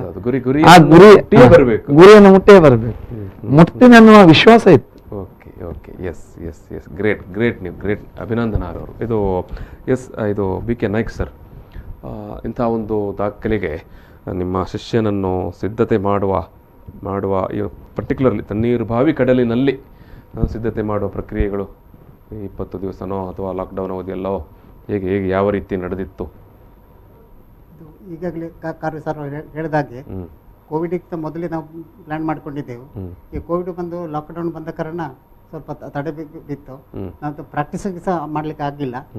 ಆನಂತರ ಈಗಾಗಲೇ ಇವರು ಹೇಳಿದಾಗೆ ನಾವು ಈ ಸಾಧನೆಯನ್ನ ಆದಷ್ಟು ಬೇಗ ಮಾಡುವಂತ ಹೇಳ್ಕೊಂಡು ಮಾಡ್ಬೇಕಂತಾದ್ರೆ ಪ್ರಾಕ್ಟೀಸ್ ಮಾಡ್ಬೇಕು. ನಾವು ನಿರಂತರವಾದ ಅಭ್ಯಾಸ ಬೇಕು. ಸಡನ್ ಹೋಗಿ ಎಷ್ಟು ಗೊತ್ತಿದ್ರು ಸಹ ಅಭ್ಯಾಸ ಇಲ್ಲದೆ ಹೋದ್ರೆ ಸರಿಯಾಗುದಿಲ್ಲ ಅಂತ ಹೇಳ್ಕೊಂಡು ನಾವು ತಣ್ಣೀರು ಬಾಗಿಲಿಗೆ ಅಲ್ಲಿ ಸ್ವಲ್ಪ ಜನ ಬೆಳಗಿನ ಹೊತ್ತು ಕಡಿಮೆ ಇರ್ತಾರೆ. ಪಣಂಬೂರಲ್ಲಿ ಬೆಳಗ್ಗೆ ಸಹ ಜಾಸ್ತಿ ಇರ್ತಾರೆ. ಇಲ್ಲಿ ಯಾವುದು ಡಿಸ್ಟರ್ಬ್ ಇರುವುದಿಲ್ಲ ನಮಗೆ. ಮತ್ತೆ ಅಲ್ಲಿ ಯೋಜಕ ಕಂಪನಿಯವರು ಸಹ ನಮಗೆ ತುಂಬಾ ಸಹಕಾರ ಮಾಡಿದ್ದಾರೆ ಇದೊಂದು ನಮ್ಮ ಸಾಧನೆ ಮಾಡ್ಲಿಕ್ಕೆ. ಬೆಳಿಗ್ಗೆ ಸಹ ನಾವು ಹೋದಾಗ ತುಂಬಾ ಸಹಕಾರ ಮಾಡ್ತಾ ಇದ್ರು. ಫಸ್ಟ್ ನಾವೇ ಹೋಗ್ತಾ ಇದ್ದವ್ರು. ಎಷ್ಟು ಗಂಟೆಗೆ ಬೆಳಿಗ್ಗೆ ನಿಮ್ಮದು ಸ್ವಿಮ್ಮಿಂಗ್ ಸ್ಟಾರ್ಟ್ ಆಗ್ತಾ ಇತ್ತು? ನಾವು 6:10ಕ್ಕೆ ನಾವು ಅಲ್ಲಿ ನೀರಿಗೆ ಇಳಿತಿದ್ದೇವೆ. ಎಷ್ಟು ಜನ ಇರ್ತಿದ್ರಿ ಸಾಮಾನ್ಯವಾಗಿ? ಎವರೇಜ್ ನಾವು 15ರಿಂದ 20 ಜನ ನಮ್ಮ ಟೀಮಿಗೆ. ಒಂದೊಂದು ಜನ 15 ಜನ ಸಾಕ್ತಿದ್ರು. ಅಂದ್ರೆ ಬೇರೆ ಬೇರೆ ವೃತ್ತಿಯವರು ಇದ್ದಾರೆ ನಮ್ಮಲ್ಲಿ, ಒಂದೇ ವೃತ್ತಿಯವರಲ್ಲ, ಬೇರೆ ಬೇರೆ ಕ್ಷೇತ್ರದಲ್ಲಿ ಕೆಲಸ ಮಾಡುವವರು. ಆದ್ರೆ ನಾವು ಹೋಗುವಾಗ ನಮ್ಮ ಸ್ಟೂಡೆಂಟ್ಗಳು ತುಂಬಾ ಹೇಳ್ತಾ ಇದ್ರು, ಈಗ ಮೆಸೇಜ್ ಆಗ್ತದೆ, ನಾವು ಬರ್ತೇವೆ ಸರ್, ನಾವು ಬರ್ತೇವೆ ಅಂತ ಹೇಳ್ಕೊಂಡು. ಈ ಸಣ್ಣ ಮಕ್ಕಳನ್ನು ಯಾರು ಬಹುಮುಖ್ಯವಾಗಿ ಲಾಕ್ಡೌನ್ ನ ಟೈಮಲ್ಲಿ ಸ್ವಿಮ್ಮಿಂಗ್ ಪೂಲ್ಗಳು ಬಂದಾದ ಕಾರಣದಿಂದಾಗಿ ನೀವು ಸಮುದ್ರವನ್ನು ಆಯ್ಕೆ ಮಾಡಿಕೊಂಡ್ರಿ? ಹೌದು. ಎಸ್ ಸಮುದ್ರದಲ್ಲಿ ಈಜುತ್ತಾ ನಿಮಗೆ ಈ ರೀತಿಯ ದಾಖಲೆ ಮಾಡ್ಬೇಕಂತ ಅನಿಸಿತು? ಕಲ್ಪನೆ ಇತ್ತು, ಮೊದಲೇ ಕಲ್ಪನೆ ಇತ್ತು? ಅಲ್ಲ, ಕಲ್ಪನೆ ನಾನು ಲಾಕ್ಡೌನ್ ಮೊದಲೇ ಇದೆ ಅಂತ ಹೇಳಿದ್ದೆ. ಮೊದಲೇ ಕಲ್ಪನೆ ಇತ್ತು. ಮತ್ತೆ ನನ್ನ ಊರು ಕಂಚುಗೋಡು, ಕುಂದಾಪುರ ತಾಲೂಕು. ಅಲ್ಲಿ ಪ್ರತಿ ಬಾರಿ ಊರಿಗೆ ಹೋದಾಗ 4 ದಿವಸ ಊರಲ್ಲಿದ್ರೆ ಒಂದು 3 ದಿವಸ ಆದ್ರೂ ಸಮುದ್ರಕ್ಕೆ ಒಂದು ಇಳಿದು ಬರ್ಬೇಕು. ಅಂದ್ರೆ ಸಮುದ್ರದ ಹತ್ರ ನೋಡದೆ ಬಂದ್ರೆ ಅದು ಊರಿಗೆ ಹೋಗಿ ಇಲ್ಲ, ಸಮಾಧಾನ ಇಲ್ಲ. ಊರಿಗೆ ಹೋದ ಅನುಭವ ಆಗುದಿಲ್ಲ. ಹೌದು, ಹಾಗೆ ಒಂದು ನೋಡಿ ಬರ್ಬೇಕು, ಸಮುದ್ರ ಹೇಗಿದೆ ಒಂದು ಟಚ್ ಆದ್ರೂ ಮಾಡಿ ಬರ್ಬೇಕು, ಒಂದು ಇಳಿದಾದ್ರೂ ನೋಡಿ ಬರ್ಬೇಕು. ಹೀಗೆ ಸಮುದ್ರ ಅಂದ್ರೆ ಅಷ್ಟು ಪ್ರೀತಿ. ಇವರಿಗೆ ಎಷ್ಟು ಪ್ರೀತಿ ಇದೆ ಅಂದ್ರೆ ಇವತ್ತು ಕುಂದಾಪುರದಿಂದ ಮತ್ತೆ ಇವರು ಊರಿಂದ ಹೆಚ್ಚು ಕಮ್ಮಿ ಒಂದು 30-40 ಜನ ಬಂದಿದ್ದಾರೆ ಈ ಸಾಹಸ ಈ ದಾಖಲೆಯನ್ನು ನೋಡ್ಲಿಕ್ಕೆ ಗೋಪಾಲ ಕಾರ್ಯವರ ಜೊತೆಗೆ. ಇವತ್ತು ಮತ್ತೊಂದು ಚಿಂತಿತ ವಿಷಯ ಏನಂತಂದ್ರೆ ಇವರಿಗೆ ಗೊತ್ತಿದೆ ಇಲ್ಲದು ಗೊತ್ತಿಲ್ಲ, ಇವರನ್ನ ಸರಪಳಿ ಹಾಕಿ ನಮ್ಮ ಸ್ಪೋರ್ಟ್ಸ್ ಆಫೀಸರ್ ಪ್ರದೀಪ್ ಡಿಸೋಜ ಸರಪಳಿ ಹಾಕಿ ಬೇಗ ಹಾಕಿದ್ರು. ಅಂದ್ರೆ ನಾವು ಹೇಳಿ ಹಾಕಿದ ಅವರು ಮಾಡಿದಲ್ಲ. ಮತ್ತೆ ಫ್ಲಾಗ್ ಇವರ ಡಿಸ್ಟ್ರಿಕ್ಟ್ ಆಫೀಸರ್ DDP ಅವರು ಮಲ್ಲೇಸ್ವಾಮಿ ಅಂತ ಅವರು ಫ್ಲಾಗ್ ತೋರಿಸಿ ಹಸಿರು ನಿಶಾನೆ ತೋರಿಸಿ ನಮ್ಮನ್ನ ಬಿಟ್ಟರು. ಮತ್ತೆ ನಾನು ಮತ್ತು ಗಟ್ಟಿ ಸರ್ ಮತ್ತು ಲೋಕರಾಜ್ ಸರ್ ಹಿಡ್ಕೊಂಡು ಅದು ಸ್ವಲ್ಪ ವ್ಯೂಸಿಂದ ಸ್ವಲ್ಪ ಆ ಕಡೆ ಬಿಡುವಳ್ಳಿ ತನಕ ಕೊಂಡೋದಾಗ ನಾನು ಹೊಯ್ಗೆಯಲ್ಲಿ ಇವರ ಫ್ಯಾಮಿಲಿಯವರು ಮತ್ತು ಇವರ ಅಕ್ಕ ಅಣ್ಣ ತಮ್ಮಂದರು ಗಲಗಲನೆ ಅಳ್ತಾ ಇದ್ರು. ನಾನು ಅದನ್ನು ಅಲ್ಲಿಂದಲೇ ಗಮನಿಸಿದೆ. ಆಗ ನನಗೂ ಯಾಕೋ ಒಂಥರ ನಾವು ಮಾಡಿದ್ದು ಸರಿಯಾ ತಪ್ಪ ಅಂತ ನನಗೆ ಸಹ ಅನಿಸಿತು. ಇಲ್ಲಿ ನನಗೆ ಯಾರಿಗೂ ಹೇಳಿಲ್ಲ, ಇಲ್ಲೇ ಹೇಳ್ತಿದ್ರು. ಆನಂತರ ಬಂದಾದ್ಮೇಲೆ ಭಾವನಾತ್ಮಕವಾದ ಘಟನೆ ಮತ್ತು ವಿಚಾರ ಒಂದು 2 ಕಾರಣ ಇರ್ತದೆ. ಒಂದು ಅಪೂರ್ವವಾದ ಸಾಧನೆ ಮಾಡ್ತಾರೆ ಅನ್ನುವಂಥ ಒಂದು ಆನಂದ ಭಾಷ್ಪ ಕೂಡ ಇರ್ತದೆ. ಹೌದು, ಆ ಬಂದ್ಮೇಲೆ ಆನಂದ ಭಾಷೆ ಮತ್ತು ನೋಡಿದೆ ನಾವು, ಅದು ಬಹಳ ಖುಷಿ ಆಯ್ತು ನನಗೆ. ಇದನ್ನು ಇನ್ನು ಹೆಚ್ಚಿನ ಸಾಧನೆ ಮಾಡ್ಲಿಕ್ಕೆ ಅದೊಂದು ಪ್ರೇರಣೆ ಅಂತ ಹೇಳ್ಕೊಂಡು ನಾನು ಭಾವಿಸ್ತೇನೆ. ಎಸ್ ಇದು ಕೊನೆಯದಾಗಿ ಲೋಕರಾಜ್ ಸರ್, ಈ ರೀತಿಯ ಸಾಹಸ ಮಾಡಲಿಕ್ಕೆ ಹೊರಡುವವರಿಗೆ ನೀವು ಏನು ಹೇಳಲಿಕ್ಕೆ ಬಯಸ್ತೀರಿ? ಅಥವಾ ನಮ್ಮ ಈ ವಿದ್ಯಾರ್ಥಿ ಯುವ ಸ್ವಿಮ್ಮರ್ಸ್ ಇರ್ತಾರಲ್ಲ ಅವರಿಗೆ ನೀವು, ಅಥವಾ ಕಡಲಿನಲ್ಲಿ ಈಜುವವರಿಗೆ ನೀವು ಏನು ಹೇಳಲಿಕ್ಕೆ ಬಯಸ್ತೀರಿ? ಖಂಡಿತವಾಗಿ ಇದು ಒಂದು ಒಳ್ಳೆಯ ಸಾಧನೆ. ಯಾಕಂದ್ರೆ ಸಾಧನೆ ಮಾಡುವಾಗ ಆ ರೀತಿಯ ಪರಿಶ್ರಮ, ಕಠಿಣ ತಪಸ್ಸು ಮಾಡಿದ್ರೆ ಮಾತ್ರ ಅಂತ ಸಾಧನೆ ಮಾಡ್ಲಿಕ್ಕೆ ಸಾಧ್ಯ ಆಗ್ತದೆ. ಸೊ ಆದ್ರೆ ಯಂಗ್ ಜನರೇಷನ್ ಈ ತರದ ಸಾಧನೆಗೆ ಕೈ ಹಾಕುವಾಗ ಏಕಾಏಕಿ ನನ್ಗೆ ಸ್ವಿಮ್ಮಿಂಗ್ ಬರ್ತದೆ ಎನ್ನುವಂತ ರೀತಿಯಲ್ಲಿ ಅಂತ ಸಾಹಸಕ್ಕೆ ಕೈ ಹಾಕಬಾರ್ದು. ಅದಕ್ಕೆ ಸರಿಯಾಗಿ ಈಗ ಕಾರ್ವಿ ಸರ್ ಅವರು ಯಾವ ರೀತಿಯಾಗಿ ಪೂರ್ವ ಯೋಜಿತವಾಗಿ ಅದಕ್ಕೆ ಪ್ರಿಪರೇಷನ್ ಮಾಡಿದ್ದಾರೆ, ಹಾಗೆ ಅವರಿಗೆ ಇವನ್ ಅಷ್ಟು ಕಾನ್ಫಿಡೆನ್ಸ್ ಇದ್ರೂ ಕೂಡ ಎಲ್ಲ ಜಿಲ್ಲಾ ಸಂಸ್ಥೆಗಳ ಅನುಮತಿ, ಕೋಸ್ಟ್ ಗಾರ್ಡ್ ಇಂದ ಇದು ಸೇಫ್ಟಿ ಆಗಿ ಅವರು ಹತ್ರದಿಂದ ಬರ್ತಾ ಇದ್ರು. ಅಂದ್ರೆ ಬೋಟಲ್ಲಿ ಕೂಡ ಮತ್ತೆ ಯೋಜಕದ ಒಂದು ತಂಡ ಕೂಡ ಸಮೀಪದಲ್ಲೇ ಇತ್ತು. ಸೊ ಇದೆಲ್ಲ ಇಂತಹ ಪ್ರಿಕಾಷನ್ಸ್ ಮಾಡಿಕೊಂಡು ಮಾಡ್ತಿರುವ ದಾಖಲೆ ಮಾಡ್ಲಿಕ್ಕೆ ಏಕಾಏಕಿ ಈಗ ಯಂಗ್ ಜನರೇಷನ್ ಅವರು ಮಾಡಿದ್ದಾರೆ, ಗೋಪಾಲ್ ಕಾರ್ವಿ ಮಾಡಿದ್ದಾರೆ, ನಾಗರಾಜ್ ಕಾರ್ವಿ ಮಾಡಿದ್ದಾರೆ ಅಂತ ಹೇಳಿ ನೀವು ಏಕಾಏಕಿ ಬಂದು ಸಮುದ್ರದಲ್ಲಿ ಅಂತಹ ಸಾಧನೆ ಮಾಡ್ಲಿಕ್ಕೆ ಹೋಗ್ಬೇಡಿ. ಸರಿಯಾದ ಪ್ರಿಕಾಷನ್ಸ್ ಗಳನ್ನ ತೆಗೆದುಕೊಂಡು ಅದರಲ್ಲಿ ಸ್ವಲ್ಪ ಪರಿಣತಿಯನ್ನು ಹೊಂದಿ ಆಮೇಲೆ ಇಂತಹ ಸಾಧನೆಗಳನ್ನ ಮಾಡಿ. ಮೊದಲು ಅದಕ್ಕೆ ಸರಿಯಾದ ಒಂದು ಸಿದ್ಧತೆ ಬೇಕು. ಕೊನೆಯದಾಗಿ ನಾಗರಾಜ್ ಕಾರ್ವಿ ಅವರೇ, ಮನೆಯವ್ರಿಗೆ ಏನು ಹೇಳಿದ್ರು? ಎಲ್ಲ ಮುಗಿಸ್ಕೊಂಡು ಸರಪಳಿ ಎಲ್ಲ ಬಿಚ್ಚಿ ಹಿಡ್ಕೊಂಡು ಅವ್ರ ಜೊತೆಗೆ ನೀವು ಮಾತನಾಡುವಾಗ ಅವ್ರಿಗೆ ಭಾರಿ ಖುಷಿ ಆಯ್ತು. ಭಾರಿ ಅಂದ್ರೆ ಅಷ್ಟೊತ್ತಿಗಾಗ್ಲೇ ಆ ವಿಡಿಯೋಗಳೆಲ್ಲ ಹೆಚ್ಚು ಕಡಿಮೆ ವೈರಲ್ ಆಗಿದೆ. ನಾನು ಮೇಲೆ ಬರುವಾಗ ನಮ್ಮ ಮನೆಯ ಗ್ರೂಪ್ ಆಗಿರ್ಬೋದು, ಹೊರಗಿನ ಶಿಕ್ಷಕರ ಗ್ರೂಪ್ಗಳ, ನಾನು ಎಲ್ಲ ಕಾರ್ಯಕ್ರಮ ಮುಗಿಸಿ ನೋಡ್ತೇನೆ ಮೊಬೈಲಲ್ಲಿ, ನನಗೆ ರಿಪ್ಲೈ ಮಾಡ್ಲಿಕ್ಕೆ ಸಾಧ್ಯ ಇಲ್ಲದಷ್ಟು. ಅದಕ್ಕೆ ಈಗಲೇ ನಾನು ಅವ್ರಿಗೆ ಹೇಳುದು, ನನಗೆ ಸಹಕರಿಸಿದ ಎಲ್ಲರಿಗೂ ಅವರಿಗೆ ಧನ್ಯವಾದಗಳನ್ನ ತಿಳಿಸ್ಬೇಕು. ಹೌದು, ನಿಮ್ಮ ಮೀಡಿಯಾದ ಮೂಲಕ ಅವರಿಗೆಲ್ಲ ಧನ್ಯವಾದ ತಿಳಿಸ್ತೇನೆ. ಯಾಕಂದ್ರೆ ಎಷ್ಟು ಜನ ಎಷ್ಟು ಪ್ರೀತಿಯಿಂದ ಪರಿಚಯ ಇದ್ದವರು ಇಲ್ಲದವರು ಎಲ್ಲ ಅವರ DP-ಗಳಲ್ಲಿ ಸ್ಟೇಟಸ್ಗಳಲ್ಲಿ ಎಲ್ಲ ಹಾಕೊಂಡಿದ್ದಾರೆ. ಅದು ಅಂದ್ರೆ ಅದು ಅಪೂರ್ವವಾದ ದಿನವೇ. ಅದು ನನ್ನ ಸಾಧನೆ ಅಂತಲ್ಲ ನಾನು ಹೇಳ್ತಾ ಇರುವುದು, ಆದ್ರೆ ಜನಗಳು ಏನೋ ಒಂದು ಹೊಸದಾಗಿ ವಿಭಿನ್ನವಾಗಿ ಮಾಡಿದ್ರೆ ಅದನ್ನ ಒಪ್ಪಿಕೊಳ್ತಾರೆ. ಈ ಸಾಧನೆಯ ಸಂದರ್ಭದಲ್ಲಿ ನೀವು ಯಾರನ್ನೆಲ್ಲ ನೆನಪಿಸ್ಲಿಕ್ಕೆ ಬಯಸ್ತೀರಿ ಅಂತ ಮಾತುಕತೆಯನ್ನು ಮುಗಿಸುವ? ಪಕ್ಕದಲ್ಲೇ ಸರ್ ಇದ್ದಾರೆ, ಅವರನ್ನ ನಾನು ಮರಿಲಿಕ್ಕೆ ಸಾಧ್ಯ ಇಲ್ಲ. ಯಾಕಂದ್ರೆ ತುಂಬಾ ಹೌದು, ನಾಯ್ಕ್ ಸರ್ ಅವರು ಸುಮಾರು ಒಂದು 10-15 ದಿವಸಗಳಿಂದ ನನ್ನ ಜೊತೆಗೆ ಇದ್ದಾರೆ. ಅವರು ಬೆಳಗ್ಗೆ 9 ಗಂಟೆಗೆ ಬಂದ್ರೆ ನಾವು ಸ್ಕೂಲಿಗೆ ಹೋದ್ರೆ ಅವರು ಆಫೀಸಿಗೆ ಹೋಗ್ತಾರೆ. ಮತ್ತೆ ಎಡೆಯಲ್ಲಿ ಏನಾದ್ರು ಸಂಜೆ ಏನಾದ್ರು ಟೈಮ್ ಇದ್ರೆ ಬರ್ತಾರೆ. ಬಂದು ಅಥವಾ ಮಧ್ಯದಲ್ಲಿ ಕೆಲವು ದಿವಸ ರಜೆಯನ್ನು ಹಾಕಿದ್ದಾರೆ. ಎಲ್ಲ ಕಚೇರಿಗಳಿಗೆ ಬರ್ತಾರೆ, ಎಲ್ಲಿ ಬೇಕಾದ್ರೂ ಕರೆದ್ರು.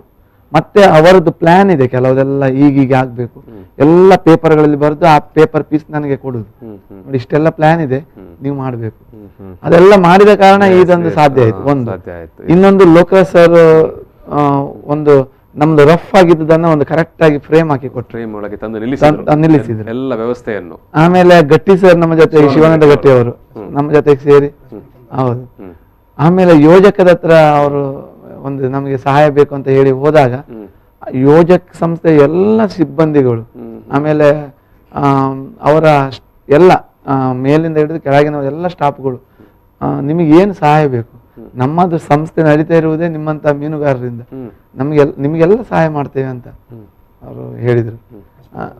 ಲಕ್ಷ್ಮಣ್ ಕುಂದರ್ ಸರ್, ಆಮೇಲೆ ನಮ್ಮ ಇಲಾಖೆಯಿಂದ ಪರ್ಮಿಷನ್ ಕೊಟ್ಟವರು, ಕೋಸ್ಟಲ್ ಗಾರ್ಡ್ನವರು, ಆಮೇಲೆ ನಮ್ಮ ಸ್ವಿಮ್ಮಿಂಗ್ ಟೀಮ್ ಇದೆ ಅಲ್ಲಿ ಅಶೋಕಣ್ಣ ಸಹ ಇದ್ದಾರೆ, ಇಡೀ ಟೀಮ್ನವರು.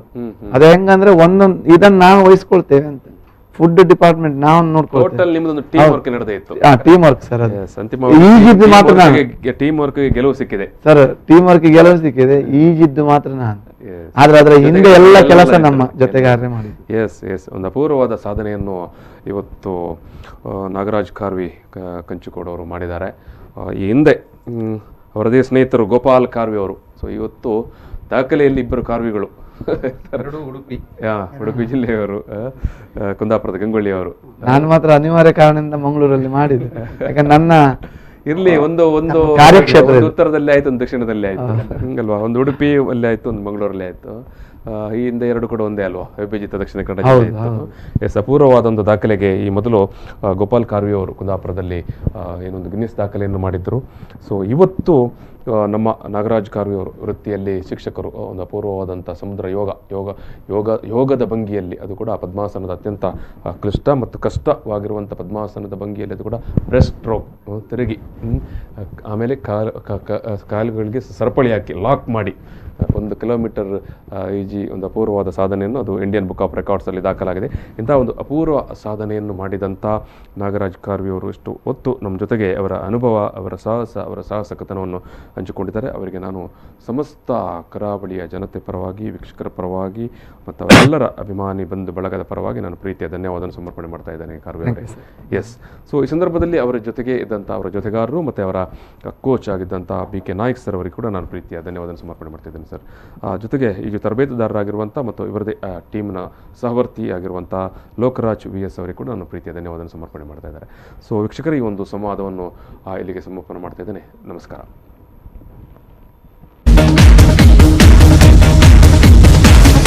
ಪ್ರಚಲಿತ ಈ ಕಾರ್ಯಕ್ರಮದ ಪ್ರಾಯೋಜಕರು ರೋಹನ್ ಕಾರ್ಪೊರೇಷನ್, ಸಹ ಪ್ರಾಯೋಜಕರು father Muller's charitable trust, SDM college Ujire, VK furniture and electronics.